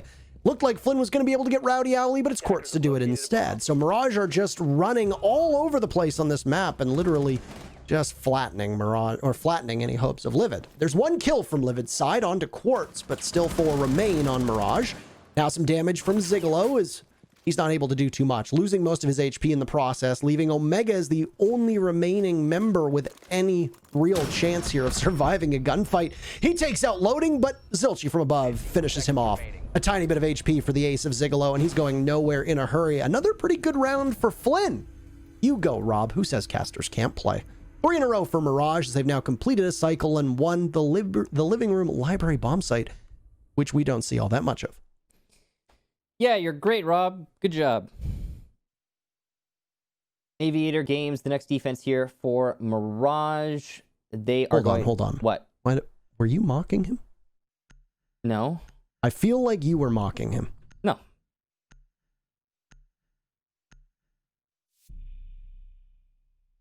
Nope. I don't believe you, by the way. All right. Aviator Games, the next defense for Mirage. that will return to the standard cycle here. After this, they'll probably go to trophy. Mirage has only lost kitchen so far, and I guess in their heads, if they just avoid that, they'll probably be able to just take another 5-1 on the first half. I mean, I'm expecting that at this point with the performance we're seeing right now. What's this? Upstairs, they go back to Aviator Games, where they successfully started off that last rotation. We call it a complete cycle, as those that may not know, there is a 3-site rotation that you need to go through before the first bomb site that you won unlocks. For the uninitiated, that means that if you win a bomb site in round number 2, round number 3, and round number 4, you have to play elsewhere. You can go back to the bomb site in round number 5, which is exactly what we're doing. Mirage's offsite play has confounded Livid. It did so on Oregon, and now it's continuing to do so on Villa. And Mirage, with 2 more rounds to go, this round and the next, Mirage cannot lose the first half, which, defending on Villa, isn't where you want to be. You want to try to take 4 of those 6 rounds, given how defensively superior Villa is to the attacking side. But it means that Mirage is at least in a decent spot. At worst, you're going to essentially reset the first half and play on even footing 3-3 when the sides swap. A reminder as well, this is Mirage's map. Livid chose to start an attack, and it's something that we can talk about if Livid doesn't prove to be successful on this map, as I think it's an interesting point to highlight. I know that you have probably some choice words about it. Choice words about what? I was reading the thing that you sent. About Livid wanting to start an attack. Oh yeah, curious decision, but I mean, they committed to it, right? They must have a reason why, something very particular. It's not worked out too poorly per my expectations for Livid's overall performance in this map. So, it's not crazy. It's just different. I think different is a charitable word to use to describe this, but opening pick for Livid, they desperately needed some good news, and they'll get it by removing not just Flynn, but the smoke as well. He was waiting to die on main stairs, defending classical hallway, where loading now sits behind a deployable shield. He is ready to very kindly greet anybody from Livid, 4 of whom are stacked up on the balcony leading into study. He's in a great spot to gun 1 or 2 of them down. Now, if he doesn't hit on the head, that MPX is going to lightly tickle them at absolute best. He doesn't have a nitro cell, as the deployable shield in front of him is more valuable than having that explosive, and his position now given away by the Yana going on in. He'll still wait and hold this spot. We have talked about the Yana at length, and I think she is definitely proving her worth here as operators go. That's a lot of consistent information gathered on the top of main, and that particular blind spot is really crucial for the attack to have info on. Another pick there for Livid as well, and things are looking pretty solid for the attack. I expect Livid to be able to turn this into an outright round win. As you can see, loading will look at the time and fall back, realizing that the buck is beneath him, and he just needs to wait out this clock. Quartz gives some hope to Mirage as he gets the first kill for his team. And as we hit the last 21 seconds, this actually is looking very winnable for Mirage. They just, again, need but wait here. No C4 for loading. He instead brought a shield. The air jab goes very aggressively, but not aggressively enough to get the Valkyrie of loading, who takes down Brian. Zilchi will get Zigolo as he enters in the breach, and another for Zilchi. It's an absolute massacre. Mirage rally 3 versus 5 and take yet another defensive round. Yeah, very peculiar way that Livid pivoted in the mid-round. They were starved for utility, or so it appeared, and they probably shouldn't have been. You know, they had frag grenades, they had smokes, they still had stuns. The Buck had 3 stuns in his pocket. So, for me, that wasn't so much of great defensive positioning from Mirage, but really Livid just not using the gadgets they have in their pockets. Puzzling that happened, but I also think some of that falls down to coordination. You're not going to flashbang always for yourself unless you've got teammates to possibly capitalize off of it.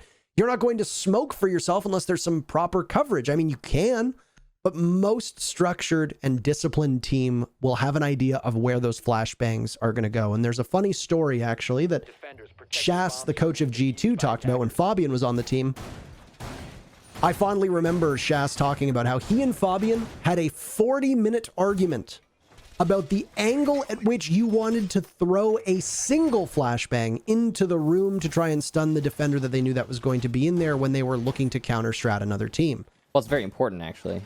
Oh, of course. But the point that I'm making is that when you look at that secondary utility, the primary utility being their gadgets, the secondary utility being whether they have flashbangs, whether they have grenades, whether they have breaches, etc. And in this case, Hypers has 2 grenades in his pocket. You see a row of flashes from both Rowdy and Omega, breaches from Brian and Zigolo having the smokes. You've got a decent spread. And given the fact that there's a Zofia and 6 flashbangs, and that there's a Wamai ban on the board, that Jaeger's ADSs are going to be gone in a heartbeat. Yeah. You need to be able to use those smokes and those grenades effectively past that point. And Brian will also be in a position where he's probably not going to need to waste those stuns on burning ADSs. So you can find the location due to the fact that there's proximity explosions on the concussions from the lifeline. Livid have so many tools that they can use to push out Mirage, yet the roam for Mirage and then the on-site play is getting the better of Livid without Livid being able to do much with that utility. Yeah, it's been working out fairly well for Mirage and just keeping Livid off of their center. It just seems like every engagement Livid finds themselves in is one that they don't want to be in. The only round that is an exception, of course, is that first round where Livid were the ones completely dictating the pacing. And I don't expect we're going to go back to kitchen. I think Mirage are like, yeah, no, we got living room, we're fine, and they'll leave well enough alone. We'll probably end up on living room for the last round. That is, of course, assuming that Livid does not win this round here. Mute Jammers assisting the roam of loading the Mute himself and Quartz as well. That's pretty important information denial. Michael. What? This is the last round. This is the last round of the first half. Yeah, my mistake. I just want to help you. Yeah, thanks, Parker. I appreciate that. Yeah, you're very welcome, Michael. Engage now, it might not be living room or library. It is trophy statuary, not kitchen, and a swing from Quartz will get the better of Brian. Now, he was expecting Hypers to be up a little bit quicker, but Hypers does so without realizing Loading's position inside of kitchen. And with Loading playing that sneaky angle, he was tucked against the wall by the gas range. Nobody could have seen him without proper drone work. And as much as we've seen Livid on drones, I don't know how effective those have been. They surrender another opening pick to Mirage, and in turn, they traded out Quartz on that roam, but Flynn gets absolutely annihilated inside of Astronomy, and now Loading finished off as well by Zigolo. So Livid immediately pivoting, and they are in good spot to take advantage of this. Zilchi swings on his own, takes out Rowdy inside of the bathroom, so both teams right now flying blind and are quite keen to take engagements without using utility or any type of drone work. Livid's stack up is 1 player on bathroom, 1 by the doorway to master. Zigolo is very low on HP. The only anti-plant denial that will do damage is Zilchi's Nitro Cell. Silent has 2 Yokai still available, and he can do some significant work.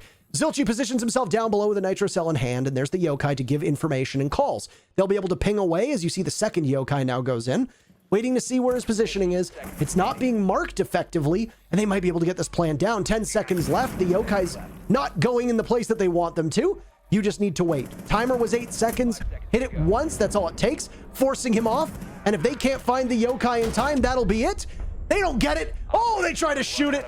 Can't do it. The Yokai stops them, and Mirage takes the round as the Ashe fails on her job. I mean, that was like 6 different things failing all at once. It was a absolute cascade of failure on both sides, whether it be the C4 from below, the bandit rotating top red instead of staying below, waiting for the marks to deny through the floor, using his gun instead of a C4. The Ashe not hitting the shot onto the Yokai drones. The Yokai drones not being shot as they're on the floor, easily accessible to both of the attackers when neither of them are planting. The Yokai, the Echo specifically, instead of waiting 7 seconds before, or rather 6 seconds, because it's a 7-second plant, instead of waiting 6 seconds before using his first stun and giving away the intention of the Yokai drone, he just shoots it 2 seconds in on the first go. In the end, none of it really matters, I guess, though. And it ends up going the way of the defense. But yes, no, I mean, that was just a mess on both sides. Was that an impact on himself? Yeah, he probably fat-fingered it. He thought he had barbed wire. Yeah. Yeah. Zigolo, not going to be able to impact trick 2 sets of hard destruction, only 1. But, you know, 1's better than none. And Zigalo's impact tricking would probably come on the vault wall, by the way, as the Echo would likely be sitting inside a vault. You refer to it as gun vault. You can call it whatever you want. There's trophies in there as well. Guns, too, by the way. You're not wrong. 10 seconds to insertion. Okay. The hammer is in there, Michael. Yes. 5 seconds. So the Echo would likely play in that spot, and if there's any hard destruction that goes onto the vault wall, you impact through the drone hole. Now, Hibana is particularly susceptible to said impact tricking, because some of the X-Kairos are going to get hit by the explosion. Even 2 X-Kairos on either side will prevent the attackers from being able to get in, and some players will throw those X-Kairos at a level where one round you can crouch walk through them. I was going to say are crouch walkable, but that's not a thing. Okay. That's not a thing, Michael. I mean, very first defense, people know by the what way. you mean, so People would know what I mean. I'm just trying my best out here. yeah. I'm just trying my I best. think we're allowed to make up phrases every once in a while. I mean, have you heard Stokes cast? Yeah, it is an entirely made up cast. It's just I don't understand half of the things he says. Now, probably no. That's unfair. I don't understand 2/3 of the things he says. I'm just kidding. I like Sam. We're kidding. Yeah, obviously. Sam's my boy. 2 ADS is being used here at top main. Stun's going wide of those ADSs too. That's unfortunate. You were talking about this particular burn over here earlier. How this has been a heated discussion before in the past. You have to be very careful with where your stuns go, because obviously your goal is to get the shield. That's why the stuns go in, to clear out the ADSs, clear out the magnets. Of course, Wumai is banned, but you know what I mean. And the ADS not effectively cleared there means the shield might last a little bit longer. Covered the diffuser. Bomb located by Rocky Shores for the Livid ship right now as loading gets kill number 1. Numero uno, though it's Omega to come out of nowhere and take out both loading and silent. He catches them with their pants down. Unfortunate. Zilchi gone too. So it's a full court press from Livid as Hypers gets blown sky high. Jaeger dying to a frag grenade will always be funny, by the way. It is never not funny. I am declaring it right now in the year 2020, the year of our Lord. What? Jaeger dying to a No, grenade? I got the the always year funny. of our Lord. Yeah, the year of our Lord 2020, Michael. Oh, okay.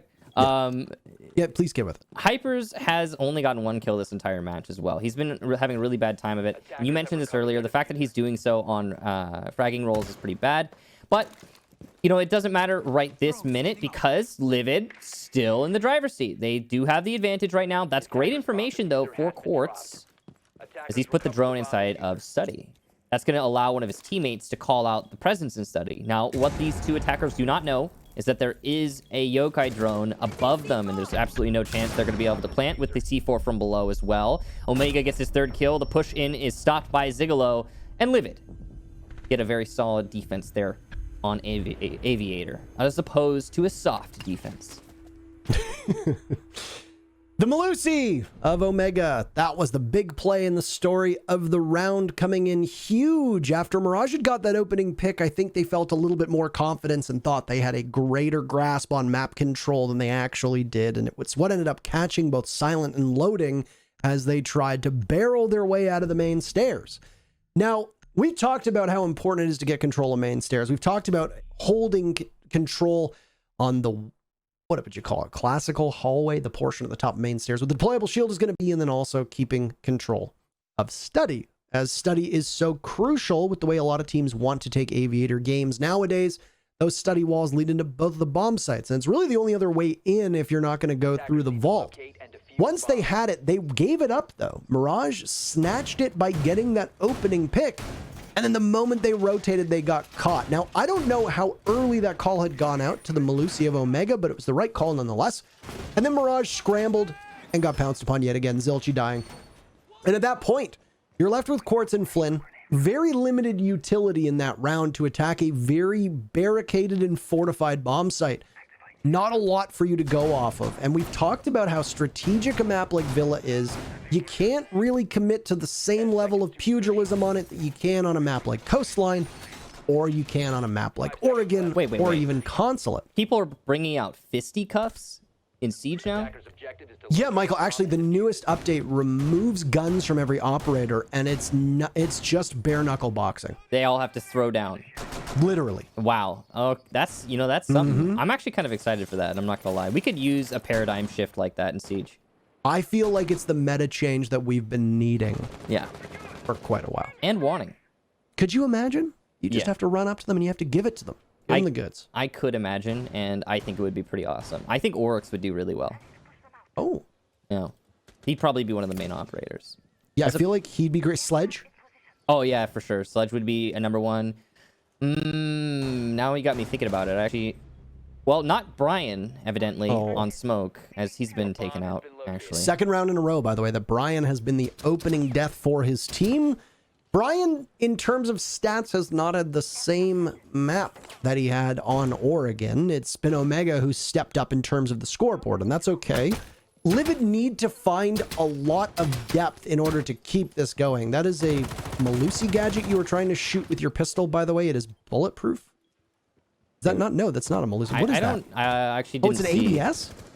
It could have been an ADS. I didn't That see. silhouette was so weird. I was like, oh, that looks like a Malusi gadget. That's indestructible. Wait a minute. There's no Malusi on the board. Yeah, well, a vertical ADS looks very weird. Yeah, sometimes. I was... Oh, Hyper's going to get one, but not another, as Loading will shut him down at the bottom of Astro's stairs. Still a man advantage for Mirage, but at least some pressure applied there from Hypers. As you can see, Livid still in a decent spot. Even though they don't have the man count advantage, they do have good position control in Astro especially. Now, you can see that Rowdy has been droned out and pushed off of the desk thanks to that Ash charge from below. And as Loading gets Omega, the chances here for Livid are dwindling. Rowdy even gets destroyed by an Ash charge from below, and Loading will push up Astro, getting the final shot. And what a slaughter in Trophy. Zigolo goes down. Absolutely no chance for the man. Yeah, that was, you could see just a hail of bullets right there as the tracers from multiple angles. He You're forgot not his making umbrella. out of that alive. He forgot his umbrella. Doesn't work as well. He's talking about hail. Because you said a hail of bullets. Hail of bullets. I was trying to throw it in. The timing umbrella just, it protects you from didn't hail. work. It didn't work. Yeah. Kind of did, but...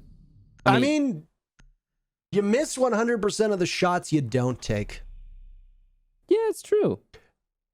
You know, it was Wayne Gretzky who said that, and then Michael Scott who also said that. And then it's been repeated ad nauseum over and over and over that's again. correct. Yeah, it has. Yeah. Evidently, you also miss 100% of the shots you do take. In that Wow. fight. Wow. Wow. That, oh man, that's mean. Yeah, I mean, it was pretty I wanted to use that one-sided. one on Flynn because I know that he'd find it in. Yeah, but his team was the one landing the shot, so... That's correct. Yeah, no, right now Livid are struggling. I think that's kind Yes. of what we're beating around this bush here. They're struggling a lot. You know, you could expect the half transition for defense for Livid to start having a little bit more success on Villa, but not so thus far. I mean, both of these teams have committed very little to any kind of structured objective play. Unless my True. note-taking is wrong, there has been one diffuser planted 5 seconds through left. the entirety of this matchup. I mean, they've been trying. 11 rounds in map 1, and we are now about to get, round 9 underway here on Villa. Almost 20 rounds, and the diffuser's been planted one time. They tried, though. I mean, we've seen so many rounds come down to a potential plant, but then it gets stopped. Right. And I think it mostly comes down to the trepidation on the attack, whether it be Mirage or Livid. It's really irrelevant, but the trepidation on the attack for both teams when clearing out the roamers has been noticeable. Not so in this round, though. Look at this. Mirage are just storming into the building, establishing control on the horizontal roam.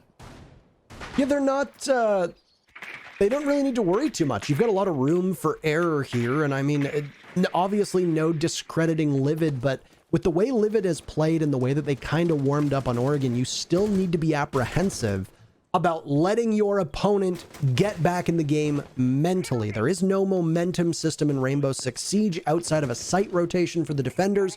It's not like you can't use certain operators. It's not like you have an economy that you need to manage. It's really just all the momentum that's present in the game is what's present in your head.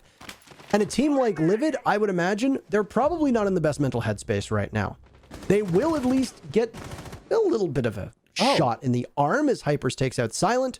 And now Hypers is poised to get another if they don't check this left doorway, he'll be able to swing quite well on Flynn. And there Flynn goes. He's down for the count, finished off. No redemption arc for him, but Quartz punishes Hypers.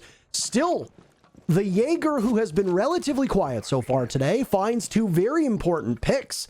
And with it, Mirage will now need to scramble to try to get this execute off while being down in numbers.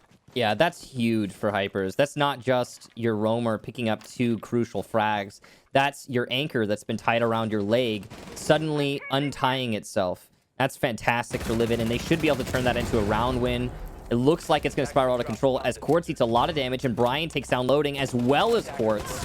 All on Zilchi now. He will get 1 on the entry, but put to low HP by that 1. Zigalo not going down without a fight. No diffuser in hand here for Zilchi. He has to find 3 kills, and he has almost no chance of doing so. He'll at least know the position of Rowdy, so he can confront him directly, but he doesn't go for a push. The control looks good, but because Brian knows he has the diffuser in hand, these defenders are not trying to retake their own site. Here comes Zilchi swinging out of China, going towards the red hall, and he will flash himself before being destroyed by Omega.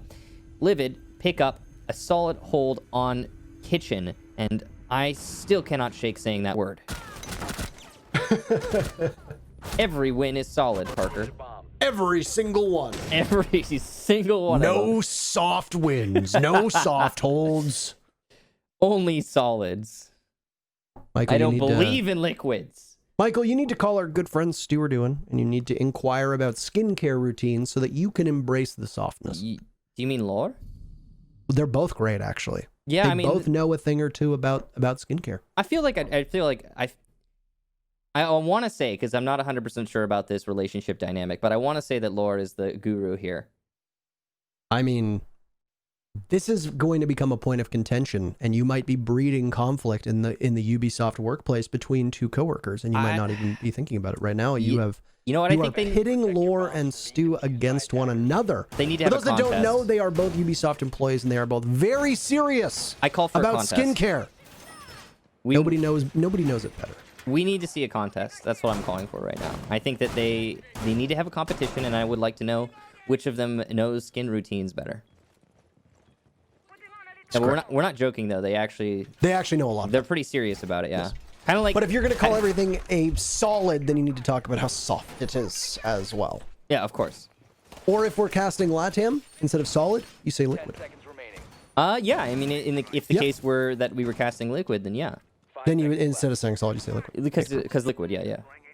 Well, a couple things went right. How come there's a liquid but not a solid in terms of orgs? Team solid? Yeah. There's no team gas. Team solid. I mean, I guess there's oxygen. Solid esports. Oxygen's a gas. Oxygen's a gas. That's true, yeah. As close as it gets. Well, it's, we've got 2 of them, but not 3.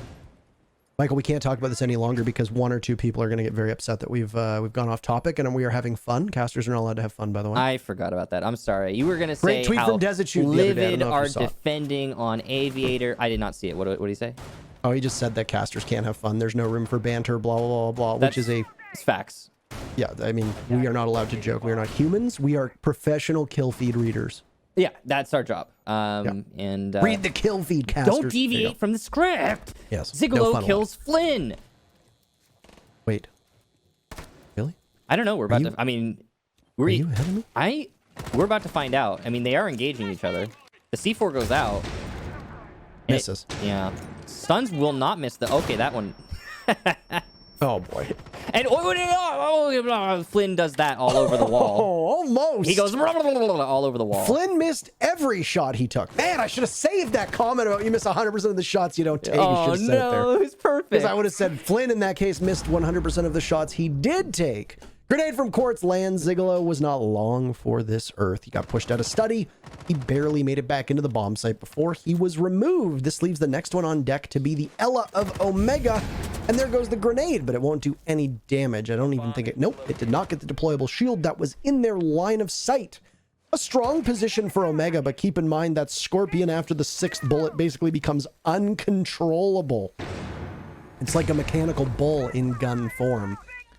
He's going to hang on for the ride at that point. Omega has been doing great, though, in terms of frags. As you can see, he is the top performer for this match. overall.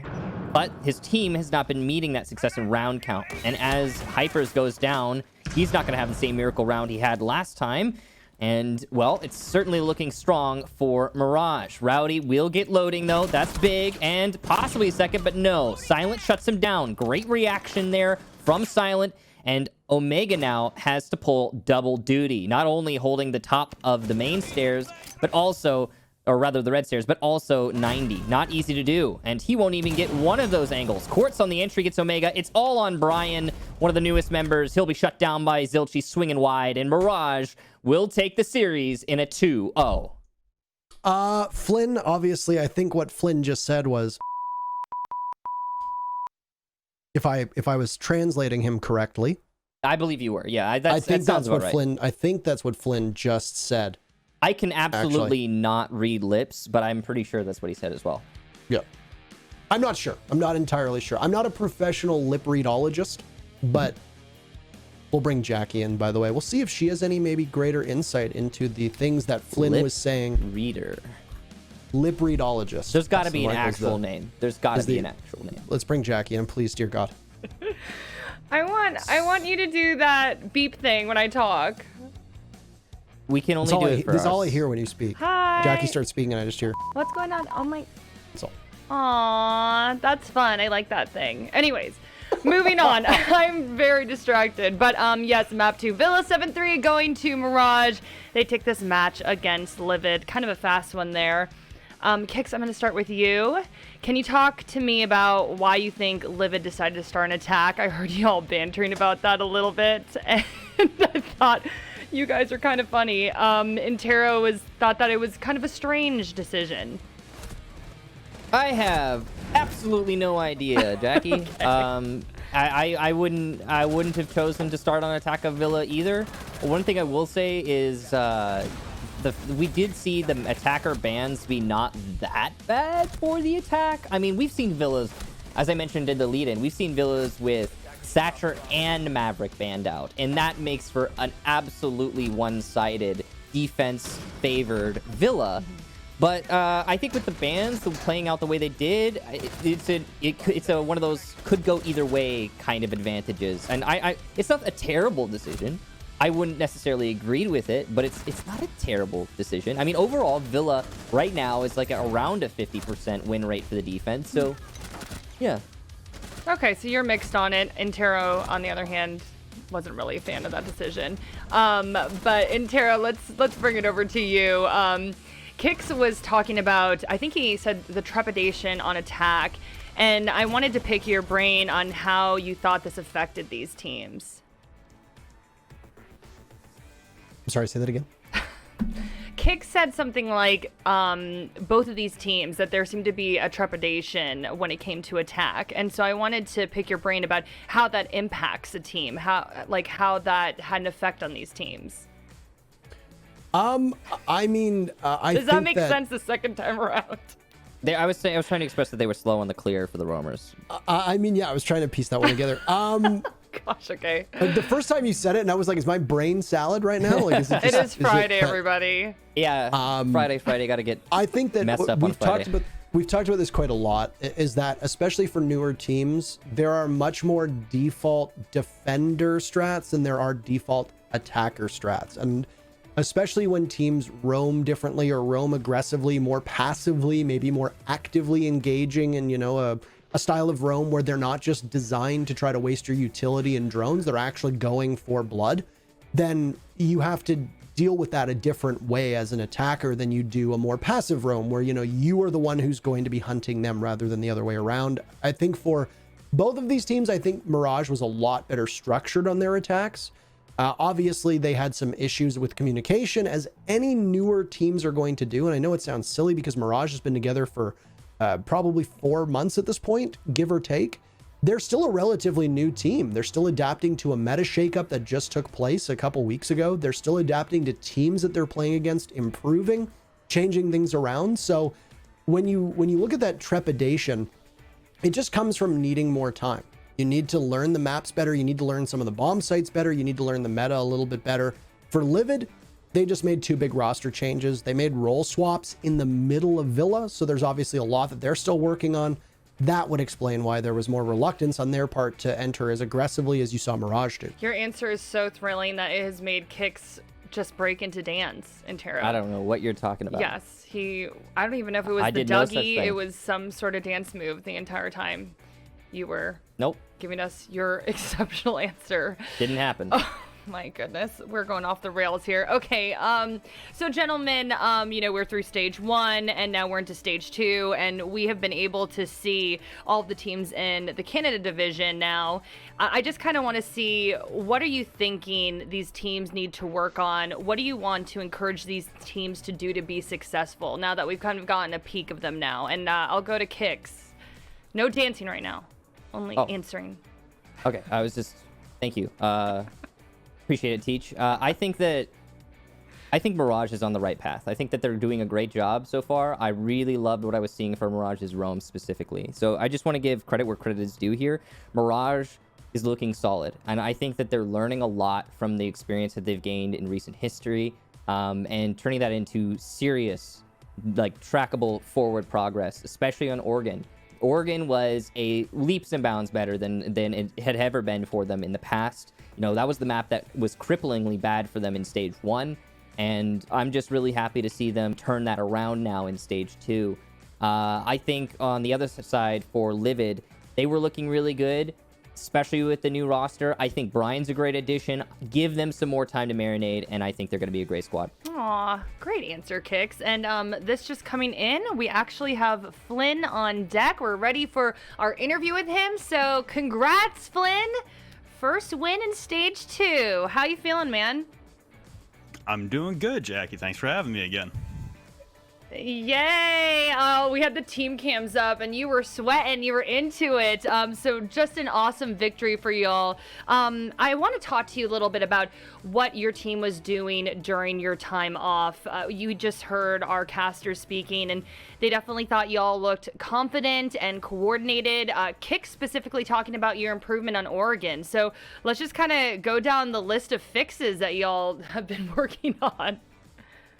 Well, I mean, yeah, I heard, Michael. Thank you for the praise, by the way, Michael, for our Oregon work. We definitely we took that map and kind of went, okay, we know what we're doing. It's the execution that's the problem. We keep going up and then throwing it off a cliff. So it's about the mental game more than anything, and it's about the communication. It's about being able to play off each other in those bad situations. I think there were a couple rounds there we were down like 3v4, 2v4, 3v5, and really the communication and the teamwork is what's really improved in our off season, and that's just all down to the coaching staff, to be honest, in terms of whipping us into shape in practice and just making sure that we're putting in the hours in to get better as a full team. Okay, and I kind of want to go back to the NA qualifier. I don't think we've really been able to speak to you about that experience, and you all performed well. Why do you think that you saw some success there? Well, I think we're a good team, first of all. I would say when it comes to the NAQ, there's not a lot of footage on us, right? Like, we played 2 best of 3s, and it was the same 3 maps both times. There's not a lot to go off there, so we're kind of a surprise factor. That's not going to be the same thing stage 2 if we should make it to the NA qualifier. Obviously, winning tonight's game is a big step towards that.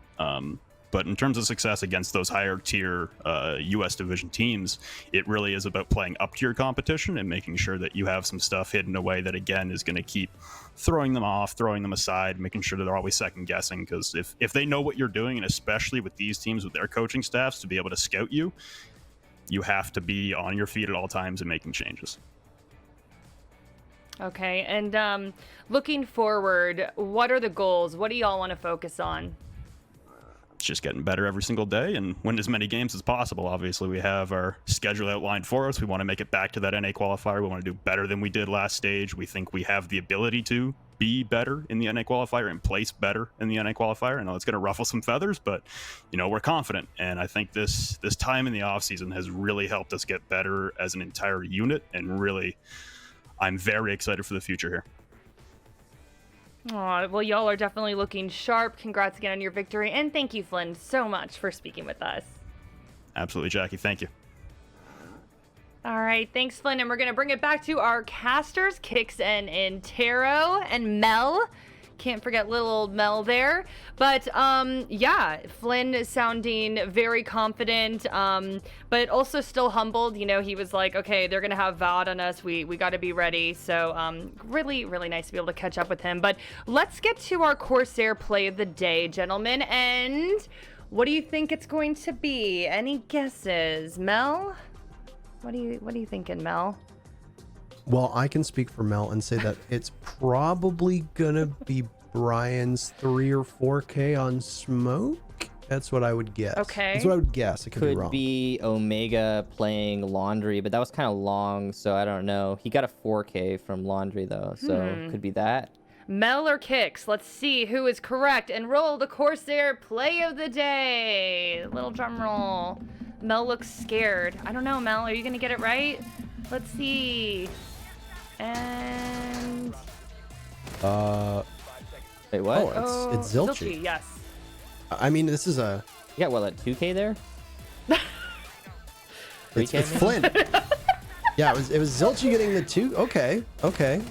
I guess Okay. Mel I guess and it- Kix It was were wrong. actually a team effort. It was the fact that it was a 3v5 supposedly. That's I it. mean, And then Flynn laughing. it wasn't an individual, it was the squad, you know? All right. squad. Team effort there. All right. Well, gentlemen, thank you so. Oh, our producer just corrected me. It was a team play of the day. There you go. We absolutely love it. But really quickly, before we wrap things up, let's take a look at the bracket and next week's match. Mirage versus Nordic. And we were talking about this a little bit at the beginning of the show. Oh, I'm sorry. Nordic versus Livid. I apologize. I was looking at the wrong piece of paper. It's a It happens to the Friday, best of us. everybody. Anyway, so Nordic versus Livid. Gentlemen, what are your thoughts on that matchup? I think that Nordic versus Livid is certainly going to be a very interesting one. Both of those squads, of course, are the ones that made some changes. So comparing them directly is going to be a little bit difficult in the short term, given that they have new rosters. I for one, am more interested and more excited for Altiora Mirage, to be honest. Like that's a really exciting match. I mean, Altiora Yes. looked super solid against Nordic compared to what we expected from them, and I think that we're going to be seeing number 1 and 2 go together in the Canadian division in that match. Yeah, definitely excited for Altiora versus Mirage, but excited to see Nordic and Livid face off as well. But gentlemen, that's a wrap. Fast Friday, huh? Mirage getting it done, defeating Livid in 2. But of course, want to give a big thank you to my casters, Kix, exceptional dancing today. Mel, you did a great job. And Taro, I was yeah, here. I was that present. was- Thanks for showing up. yeah, thanks for showing up, I was man. present. Thanks for being here. But Tried my no, best. we love you, Intero. I love these guys so much. Also, a big thank you to the crew. You guys are great. And a big thank you to all of you for watching. We hope that you have a wonderful weekend. And don't forget, we have a ton of action next week. We got some pro play on Monday and Wednesday, 3 p.m. Pacific Standard Time. So mark your calendars, make sure you're watching, and have a wonderful weekend. Bye, everybody. See ya. Bye.